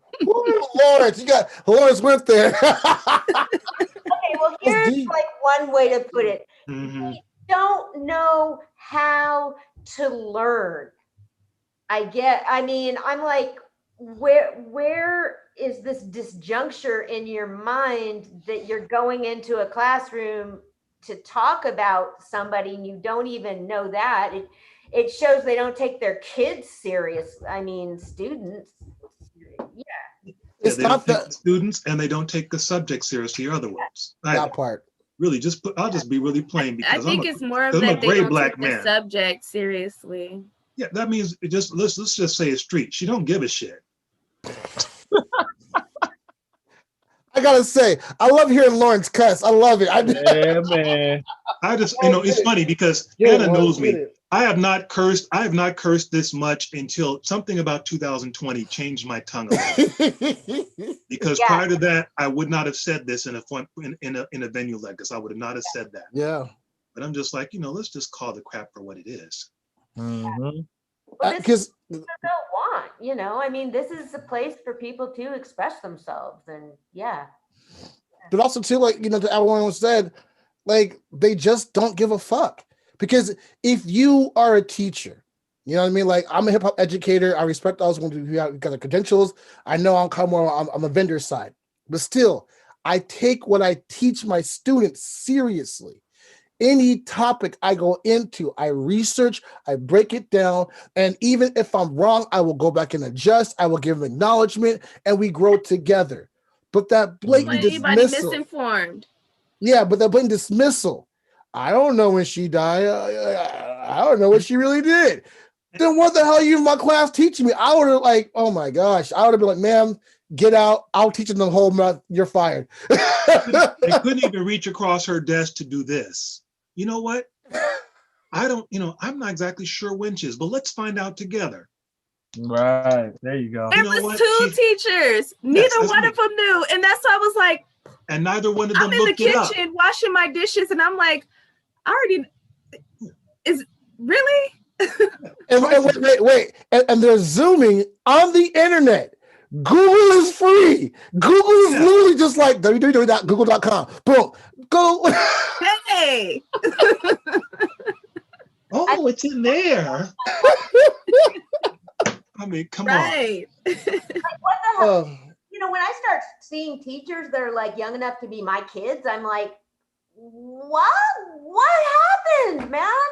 Like, some of us managed to figure some of this shit out. Like, yeah. You know what's crazy? I'll never forget.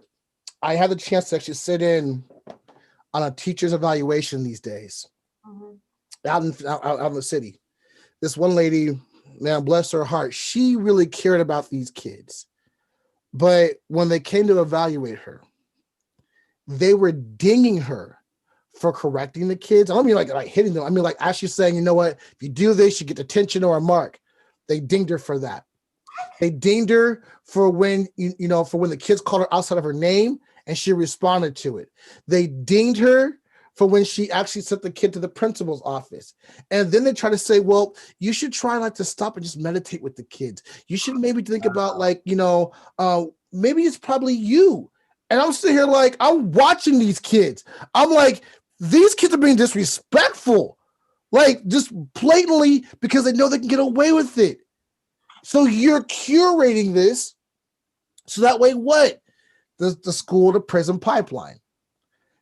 If we can keep them bad and misbehaving, they're going to go out, vandalize, commit crimes, do everything else, and then whoop, they're locked up and they're in the jail cell. That's right. And the look on her face was just like, she's like, I hate it here. She's like, I care about these kids. I became a teacher because of what someone did for me growing up, gave me an opportunity. And now the system is not allowing me to empower these children. And I looked at her. It's not about empowering these children. It never has been. Yep. We just happen to about Anna, you're more the historian, but as Black folks, we managed to kind of coast in on the what was it? Was it the tail end of the Great Society? Is that how education was reformatted at one point? Is that what I'm thinking about? Well, some of it was reformatted during the Great Society, yeah. And yes. There was more scholarship and research. There was a lot more research done, which was used in different ways. And it's kind of an example of like, okay, you can find if you do a study, more research was done about families and about how people are living and stuff like that. And so some of that information was used constructively, but racists can also use that information. Yes. And also there was the Head Start model, which was widely influential. Well, yeah, during the 60s too, and 70s. And Yeah. that brought a different level of learning for a while. But once there was a move towards the mass incarceration, it's interesting that at the same time that we experienced the expansion of mass incarceration during the early 80s post-Reagan, is the same time that our American education system started to take a dive 40 years ago. Interesting that those two go together. Yep. That's not by happenstance. That's all by plan, by planning. design. By design. But up till then, throughout the 70s, there was increase, growth, movement for Black people and brown people in this country. And as far as education as a whole, San Francisco used to be the flagship of education on the West Coast. We had the best and the baddest. And California was the envy of the entire nation as far as our educational system throughout up till the 80s. Then suddenly things just. Property taxes. Oh yeah, that too. Yeah. Yeah, there's a whole bunch of stuff like when Prop 13 started, helped to gut the funding for the education system. That went through in 1978. And then a couple years later, when Reagan got in office, other things were put in place. So it's been a gradual deconstruction over the last 43 years. Yeah. I mean, when there was investment in early childhood education, I mean, that is a better, that's the best mechanism for advancement than anything, Mm-hmm. I mean, you're better off giving with a child getting going to a good preschool will make more of a difference in their lives than going to private high school or something. Yeah. That's right. Yeah. Mm-hmm. Yeah. It even impresses upon your persona as you grow up. Anna and I are old enough to remember when you could go to a nightclub and they wouldn't pat you down. There were no metal detectors, no wands, nothing, because people were that well behaved. And it wasn't because the cops were going to come get you. It was because you were brought up and instilled a certain way from the get-go. And it was less easy to access guns. That too. Yeah, people could get them. They were less easy, but if you wanted one, you could get one. It just wasn't an issue. It wasn't an issue. You could have 400 or 500 young people in a movie theater on a Saturday afternoon, and you could hear the movie. This is that inner city, downtown San Francisco. Hood kids out of the Western Addition and out of the Bayview were there, and you could hear the movie. I remember that. There was a movie theater called the St. Francis 1 and 2 on Market Street, which has been torn down and a new shopping mall has been put. It's a block up the Nesco Center. And you could go in there, pay your $1, 50 cents, whatever it was, and you could see this movie and hear it. Wait, $1 for a movie? Yeah, this is $1 for a double feature, $1.75. A double feature? Yeah, but see, this is 41 years ago. This is 1979, 80, 81. Wait a minute. Yeah. Y'all look like you're in your 40s, so I don't know. I know y'all still look kind of young. Y'all doing good. Y'all doing good. Oh, that's because of the kindness of the camera. If you saw us in person, you can see that we're definitely. I mean, how old are you? What are you about? 30? All you guys. I'm 35. Okay, I'm 38. Okay, 38. Okay. And you, Roselle, how old are you? Your mic's muted.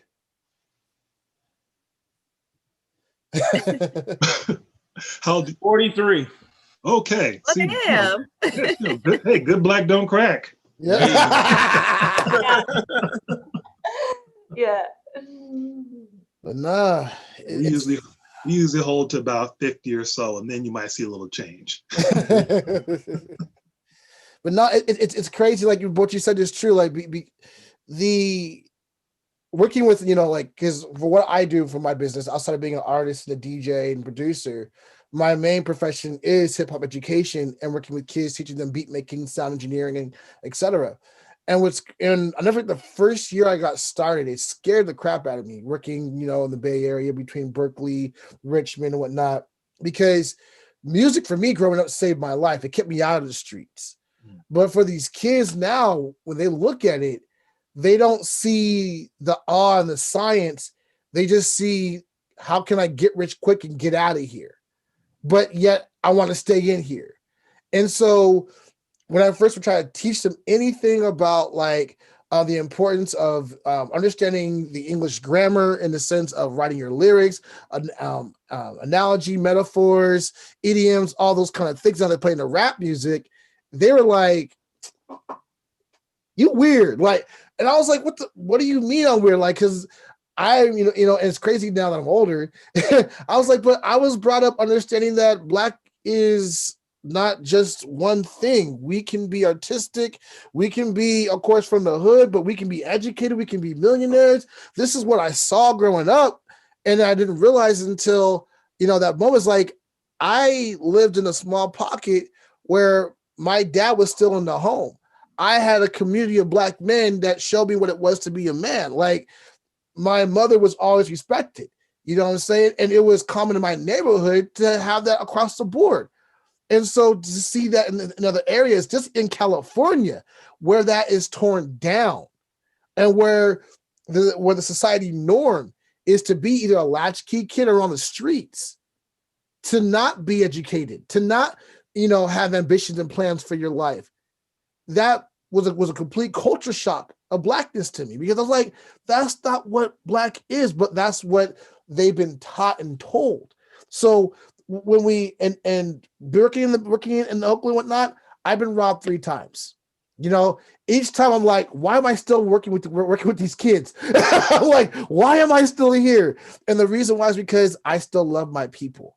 And what I had to realize is that I can't be mad at the fact that they've been indoctrinated to be ignorant. Like, yes, there's a point to where we have to be accountable for their actions. I totally agree upon that. But if all you know is to lie, cheat, and kill, and no one's ever told you, you can be more than that. Like, when I work with kids who are locked up, and I tell them, man, you're a great engineer. Their faces look shocked. Like, I can do what now? I was like, did no one ever tell you can do this? They're looking dead in my eyes. They're like, no one's ever told me that.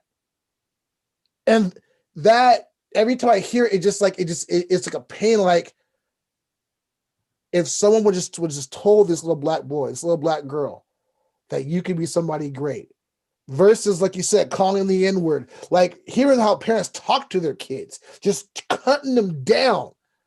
If you just raise them up, if you were that teacher, you notice that they were loved to draw or something else, put them in art class. You notice they're always reading something, give them something else or try to correlate it. The kids with games, teach them about coding and STEM. That alone will change their whole trajectory and make them see something greater for themselves. But because they're so taught to hate, tear, like just speak death and seek death upon each other.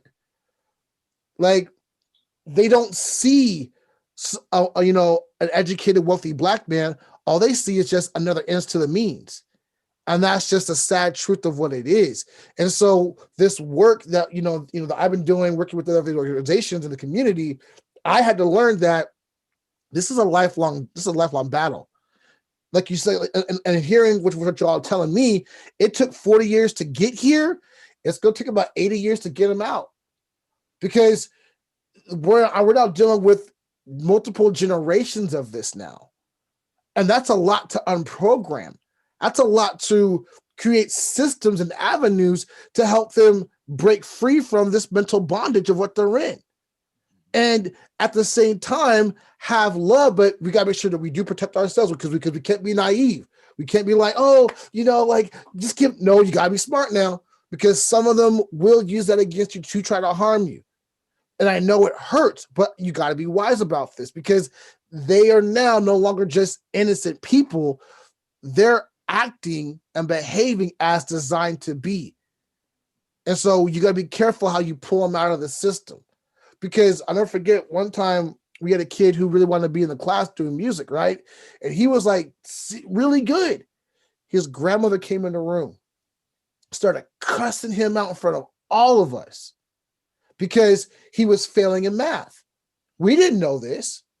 And so she made a whole scene in front of the kid. The kid started crying. My business partner, he said, ma'am, he's like, I'm a licensed therapist, and he pulled her aside, says, like, I understand your concern for his education. I believe in it too. Tell you what, this is what we can do. How about we create a plan to where if he wants to attend the class, he shows me his math homework. If it's not completed, I'll help him with it before he can attend the classroom. And she still wanted to break. He's like, ma'am, I understand. I agree with you 100%, but I'm offering to help him do better in school so he can keep doing music, which can open up more career fields for him. And luckily, the grandmother was like, okay, you have a deal. But just that moment for that child, like if we didn't step in, try to say, okay, let's work together to make your child better, because obviously they love doing beats. that kid would have been lost. You know what I mean? And so it's crazy to see how it's so important that not only is us as adults who are on the outside looking out for our community, but even as parents are mindful of what they say over their children, even in their rage and anger, because these kids are just getting it. Black and, especially Black boys and girls are getting so much negativity from left and right. They don't know what to do. And the thing too is that they don't they teach kids in public schools the same way across the board, and that's wrong, because I had a lot of issues when I was in school because I didn't learn the same way that other kids can learn, that just read a book and memorize whatever. I have to read it, I have to see it being done, I have to do it myself. That's how I learn. And so they're teaching kids the same way, and it's not right, because not everybody learns that way. There's a lot of people that learn, I can't remember if it's called kinetically or it's kinesthetic. Yeah. And so then kids just think like, oh, I'm just stupid. And it's like, no, you just aren't learning in the way that you learn. Yeah. And so it really, especially like when you're in class and you're just like, oh, I got a D or an F or whatever, and it really puts the child down. And then the other thing too is, I wish that when I was, maybe in middle school or high school, they had, and I wish they would have it now. I mean, they have more groups. I know from when my son was in high school, they had more groups, but I wish that they really because my parents never were too hard on, I mean, they were, but they weren't too hard on me. Like, they wouldn't come up to the school, cuss me out like the grandmother did. But it's like, I wish they had something to where they explained to us, like, my parents always pushed me to be like a nurse or they always wanted me to be in the medical field. No. So I wish that they had back then, because I ended up going to school after I got out of high school. I ended up going to school for fashion design, but I wish that they had something that would,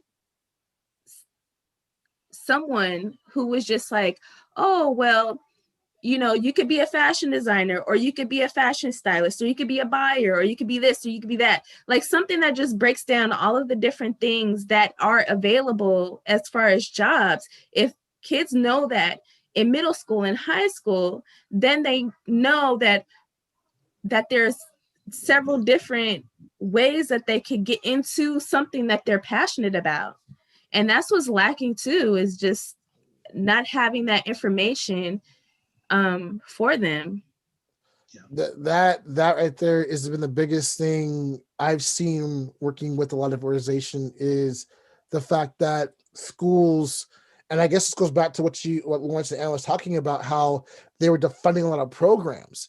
Because I remember, it's crazy how like I was literally that cutoff, between after school programs for music, chess club, it was early the video games, programming, computer science, even cooking or architecture. Those things were all there for us.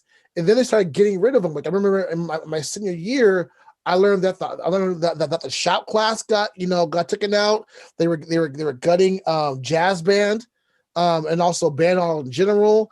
They were putting more money into sports, and only like the math team. That's it. Sports and math. That's it. And even there was the art building that they had was getting like gutted out.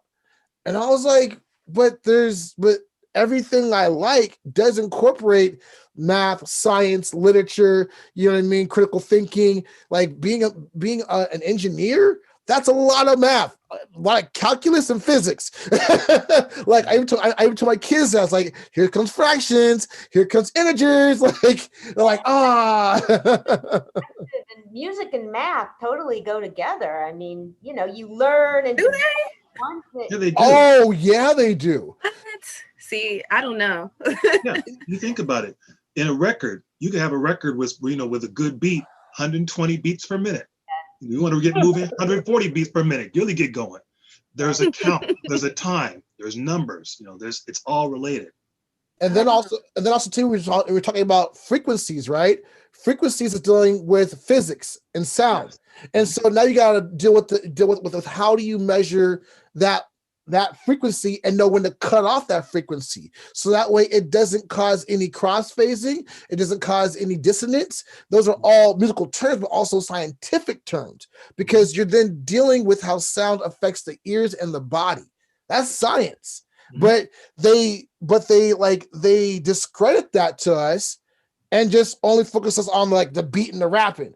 But even with the rapping side, talking about cadence, talking about analogies, metaphors, you know what I mean? Breaking down rhyme schemes, the importance of being very well read and how that impacts your wordplay and your storytelling.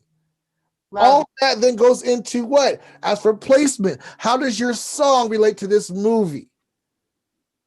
And they discredit all that to where it just got there, shake your ass and make money. Like there's more to just shaking your ass and making money. There's a lot more to it. And I'll never forget my my physics teacher when I was in school. He was like, okay, let's have some fun. And that's because it's crazy. Like I love skateboarding. So he was like, let's do the equation for how much force does a skater need in order to clear this gap. And I was like, he just runs and goes. He's like, well, how much force exactly? And he broke down the equation for us. And we looked at skating now in a whole different light, because even a skater does. A skater is actually using the first law of physics is that everything, something that is in motion will stay in motion until motion is transferred over. You know what I mean? Skaters understand that.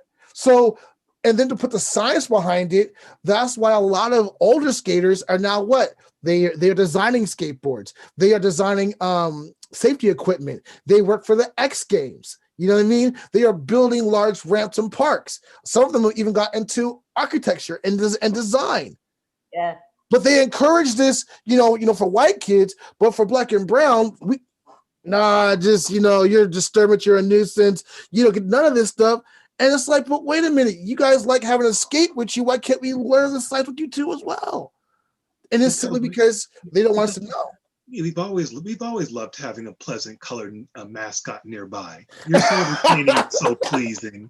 But it's the truth, though. That's why. It's the honest truth. It's the honest yeah, truth. Yeah, there's a term called meritorious manumission. Is anyone familiar with it? No, I haven't heard about that one. Meritorious manumission is a term that applies to, it harks back to slavery.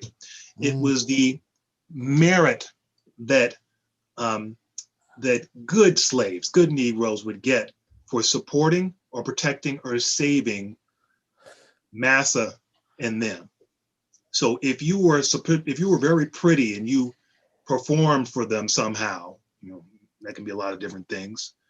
If you could play music or sing or dance, or if you told on the other Negroes who were going to have an uprising and saved their necks and their backsides, or if a house was burning down, you ran in and you saved all them, but your own kids burned down in the back shack, you would be recognized as a special and favored Negro, and we get treated with certain benefits and recognition. There's one, I can't remember the name of one town, but there's one town in the deep South where this brother, back in slave times, had a statue built in the town square. This is during racist slave slave times, brother's slave. And he got this statue, Negro slave, honored spot in the middle of the town because he saved and reported on a slave uprising and saved the most prominent and wealthy family of their town, most influential family. He saved their necks.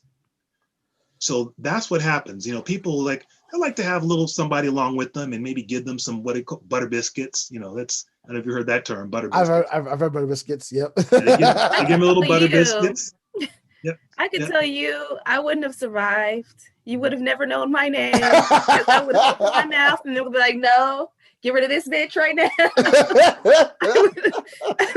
I wouldn't have survived. That's the fantasy. Like, you know.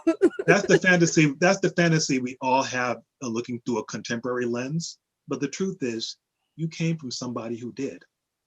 Yeah, the trauma, because Stockholm syndrome, like and somebody who did. All of us are sitting in this room because somebody chose to buck up and deal with that crap, that horror. In hopes being denied. In hopes that we be a lot further ahead. In hopes that one day the game would change and situation would be a lot better. You know what I mean? Like it's crazy to learn how trauma plays a big part in a lot of our problems, especially for Black and Brown, even the indigenous, people, First Nation who are here, and why our hurt and pain is so deep is because this anger is not just from what happened to George Floyd, Breonna Taylor. This anger goes back beyond Emmett Till. This anger goes back beyond, Rosa Parks. It goes way back, back beyond Frederick Douglass. This goes back to the moment they decided that it was okay to kill somebody because, like you said, they're nothing more than subhuman. And once they wrote the Emancipation Proclamation, which really didn't free us, it was kind of like a little in between terms. Like, in between. They still doubled down with what? Jim Crow laws. And then the new Jim Crow laws. And we've never had chance to heal. And so the mental health of the Black community especially is shot, utterly shot, because a lot of our problems come from trauma, not just our own trauma, but our ancestors' trauma. And what's crazy that to learn is that when I'm dealing with kids who are living in areas of repeated trauma, meaning that constant gang violence, domestic violence, heavy policing, failure of the schools, these kids have now developed over the years a horrible mental toughness to anyone that may be a threat. And so naturally they get triggered real fast, real quick, and fly off the handles. And the only way that helps them is actually, like you talked about earlier, having programs like fashion design, learning about video games, about music. They may be a little bit more kind of combative at first, but the combative is not about the program. It's just that, will you leave me? Because every person that comes into their life leaves them, whether by homicide, by health problems, by just packing up and going, or just like something crazy happening to them. They're gone. So they naturally push everything away, hold on dear to God, whatever they can, and that's not healthy. So when it comes to really healing these kids, programs like you talked about, I support fashion design for kids because these kids are great designers. These kids on their phone can literally make fashion for themselves now through apps. Why are we not educating these kids? Why are we not empowering these kids? And even if the system won't do it, Kristen, whatever your kids into, you be his biggest coach. Whatever he wants to find out about, I don't know, but let's go to Google. Let's do it together. And that's where that bonding between you and your child gets stronger, but also too, you're taking more of that parental power back from the school. And you're saying, no, what, you're not going to just toss them off, on these Zoom classes all day and then just discredit them. Okay, you did your classes. What do you want to learn about today? I want about this. Well, let's look it up.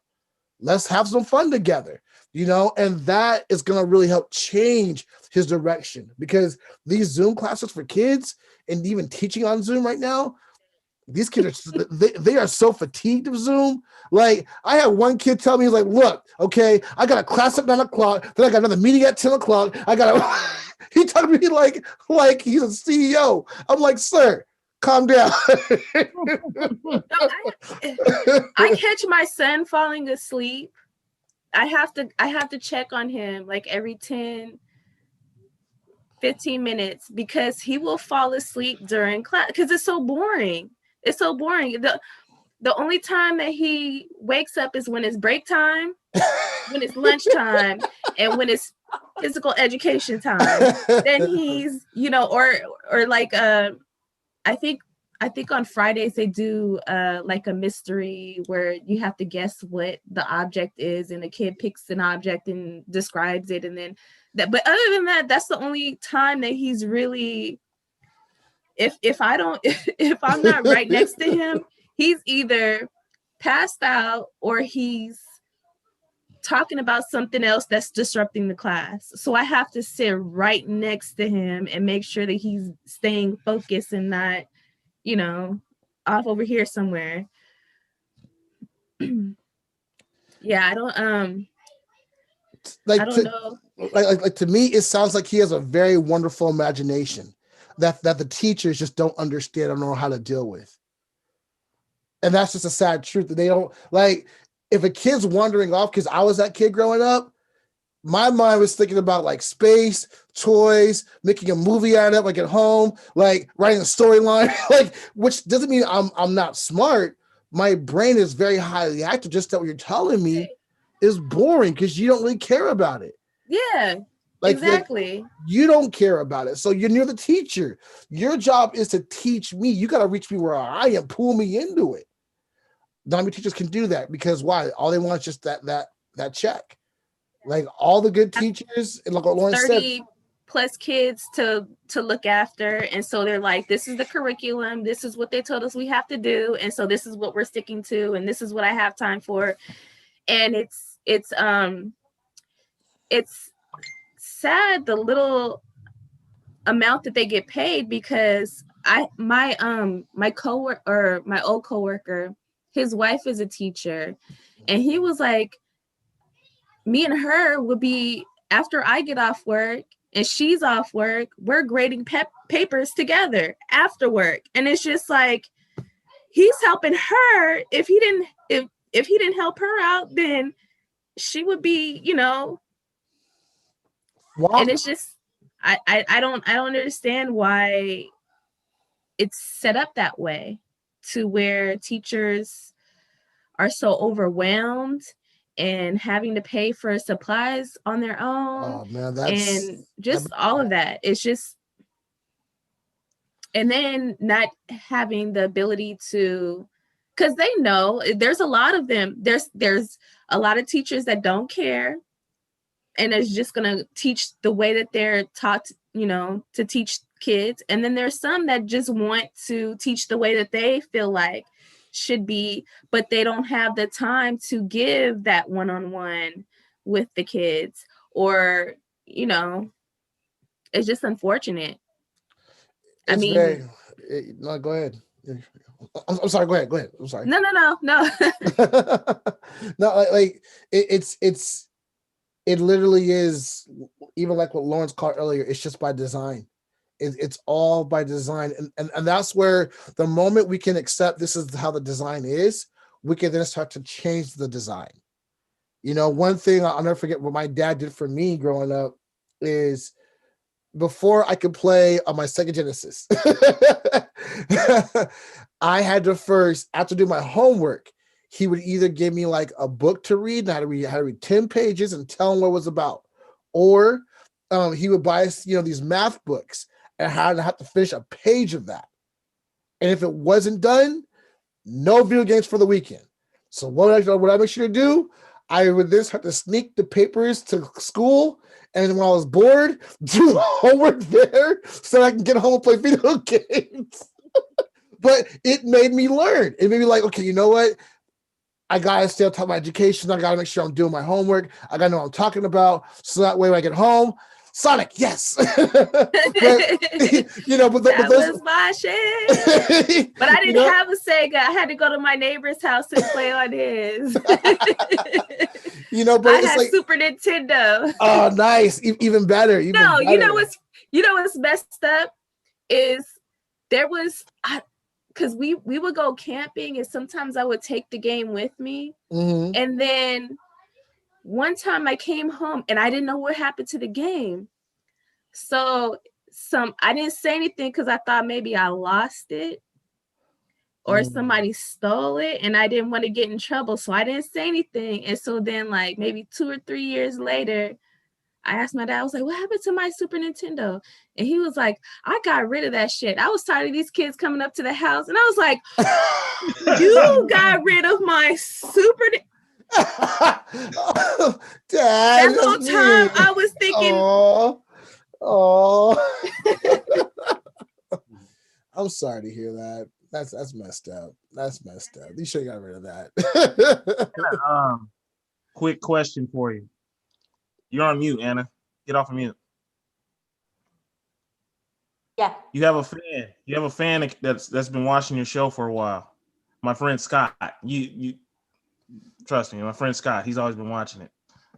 But he had a question. First off, he said something about a bobblehead. You have a bobblehead in the background? I don't know what he's talking about. He must be watching on Facebook. No, I said this was like an hour ago. I said I looked like a bobblehead when I was still trying to, like, when we were fooling around with the whatchamacallit, with the phone. He has a question for you too. Okay. He said, have you ever watched a video called Red Skelton? No. Anybody in the group? Anybody in here? No. I guess they were talking about the Pledge of Allegiance to the United States called Red Skelton. Huh. Let me look it up right now. I haven't seen that. No. Yeah. So there you go, Scott. But I'm sure everybody in here is going to look it up now. Yeah, we sure will. Thanks for speaking up, Scott. Thanks for listening. Yeah. Scott. Yeah, just look I looked it up right now. This is crazy.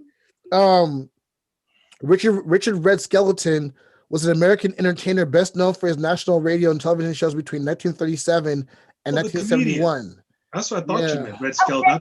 That's the only one I knew. Red Skeleton, the comedian. Yeah, I know who that is. Yeah, we know who that is. Yeah. Okay.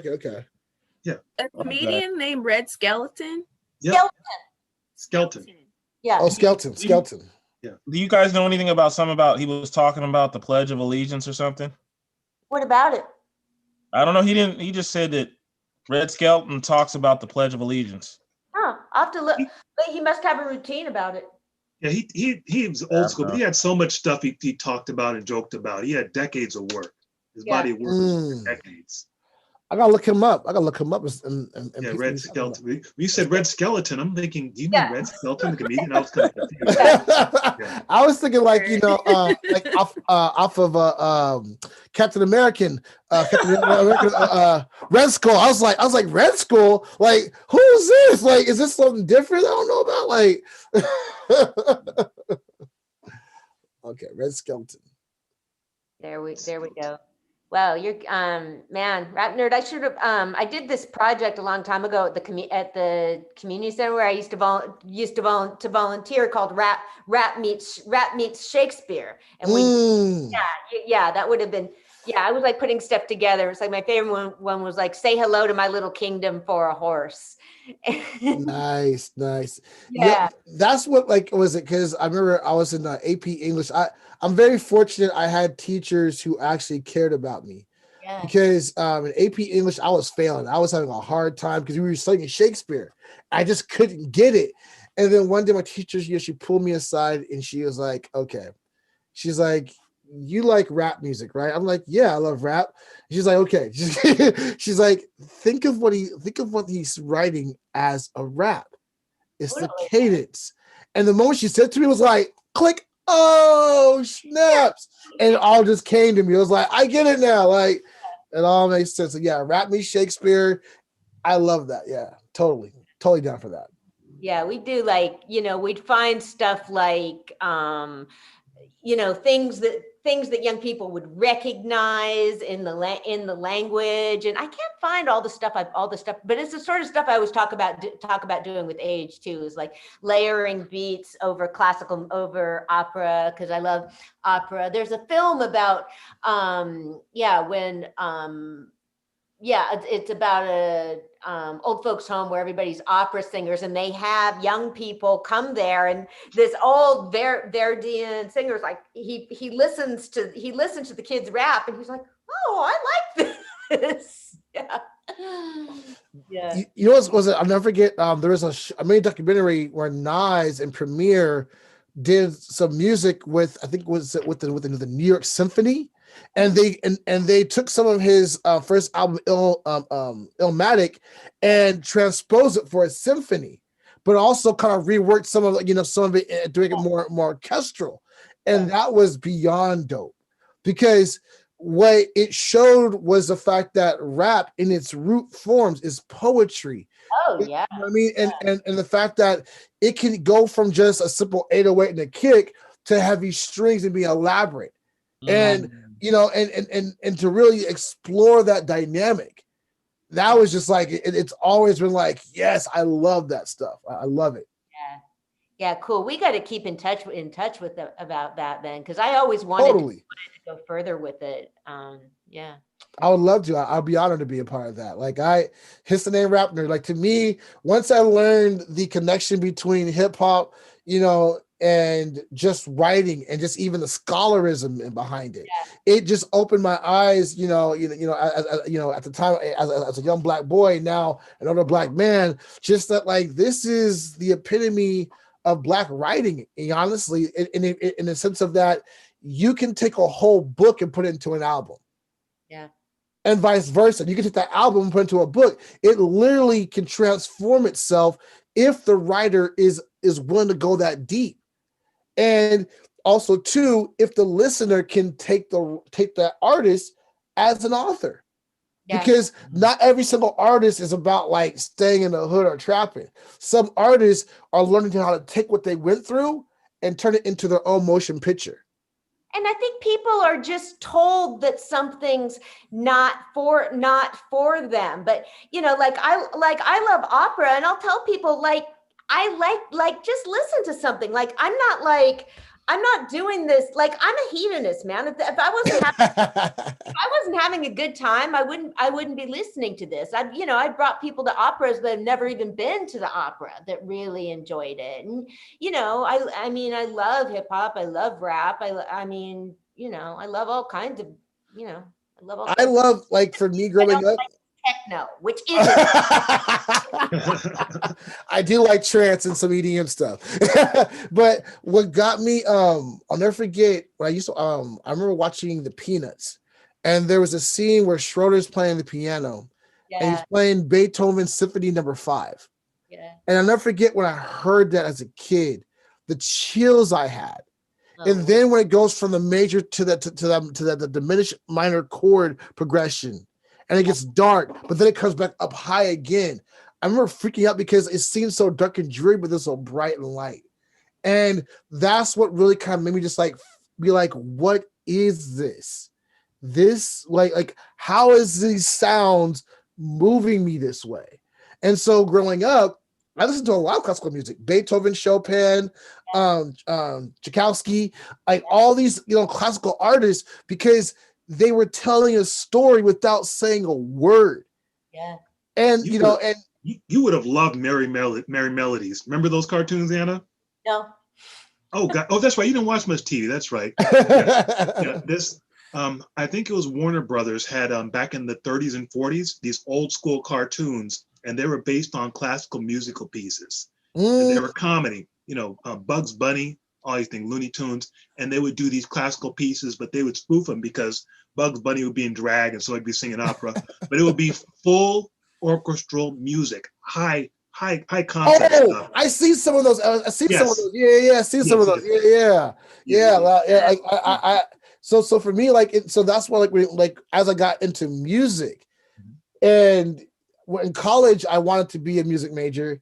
Sadly, I got ran out because they were like, black kids can't be music majors. I was like, what do you mean? Like the teacher looked at me, he's like, well, he said, you're a good bassist, but you're here. We want people from here. What school is this? Biola University. Hmm. Biola University. I loved it because at the time when I was younger, I used to be a Christian. I'm like, you know, Anna, I am a hedonist too. I've walked further away from that. But like, and he told me that, and I was like, bet. And I asked him, like, who's your best bassist? And this like tall white dude, kind of red hair and blue eyes. I was like, okay. Chad. Got him. You know what I mean? So I got him. So the guy looked me up and down. He's like, "You can't do nothing." So the best way we could battle was being on the praise team, and then you had chapel, you had to play band for it. So me, at the time I was there, this is like 2005. There was like literally only like 11 black kids in the whole entire school, 11 at the whole entire college university. So 5 of us formed like a worship band, and I was like, "Bet I'm on bass." And I told the guy, I was like, "Hey man, come on to our set." And I watched his set. He was dry as all hell. I got out there. I'm like Larry Graham, pop. I was like thumping and slapping up and down, doing like it's going off. And by the time we finished, the dean of the school comes out, and he's like, "We appreciate your enthusiasm, but we can't have you doing that here." Wow. And that's when I realized, I was like, yeah, this ain't for me, man. This ain't for me. Well, it's a good thing you recognize that it was not for you, and it wasn't you. Yes, it wasn't me. And yeah, like it was hard to kind of try to find my path at that time, because what I do now, there really wasn't a career for, unless you were more symphonic or in a jazz band. To be more like modern music was very like hard to break into back in 2005 compared to now. So it's crazy now to see that there's more programs and there's more openness to more digital, more abstract, more modernized music. But back then, if you weren't classical or you didn't fit a certain mold or certain echelon of class, yeah, you weren't getting in. You weren't getting in. And I was like, nah. Yeah. Wow, we're like winding up soon. Rapner, do you want to like let our audience know where they can find your music? Yeah, my handle is right here for you at the bottom at The Rap Nerd. You can get my music on iTunes, Spotify, Google Play. My newest album, Rock Cookie Dough, is out now. The whole album really is about learning how to love yourself, praise yourself, and be your best self. You know what I mean? And it's mostly about cookies too, as well. So you will have a fun time, singing about chocolate chip cookies and red velvet. You'll have a great time listening to the album. Rap nerd. Yes, sir. I had a taste of cookie dough on Saturday, man. Hey! I had to bake some cookies, man. That was awesome, dude. You're like, I'm eating cookies on the album. I'm on a great line right now. I love my life. Yeah, boy. But yeah. I want to give big thanks to Scott and to Brenda and to Lucas. Thank you so much for listening, you guys. We really appreciate you. Thank you so much. Yeah. So that's where you can find all my music, at The Rap Nerd. And even on my Instagram, I do have a link tree as well. If you want to just pull it up on your phone for whether you want to get on Bandcamp, you know what I mean? If you want to put it on your Spotify playlist or on iTunes or on your Google phone, whatever you want to do it as, I have it there for you. So yeah, just at The Rap Nerd. That's simple. Wow. I love how all this happens because, we met on the Duck Soup podcast. That's our brother podcast, everybody. And that's Saturday night. And then Kristen and I met through Facebook, through the Vallejo free share. Vallejo's got problems, but it's got a lot of good aspects. There's a lot of amazing people. I've only been out here for a little over 2 years. Oh, wow. Look, okay. Here.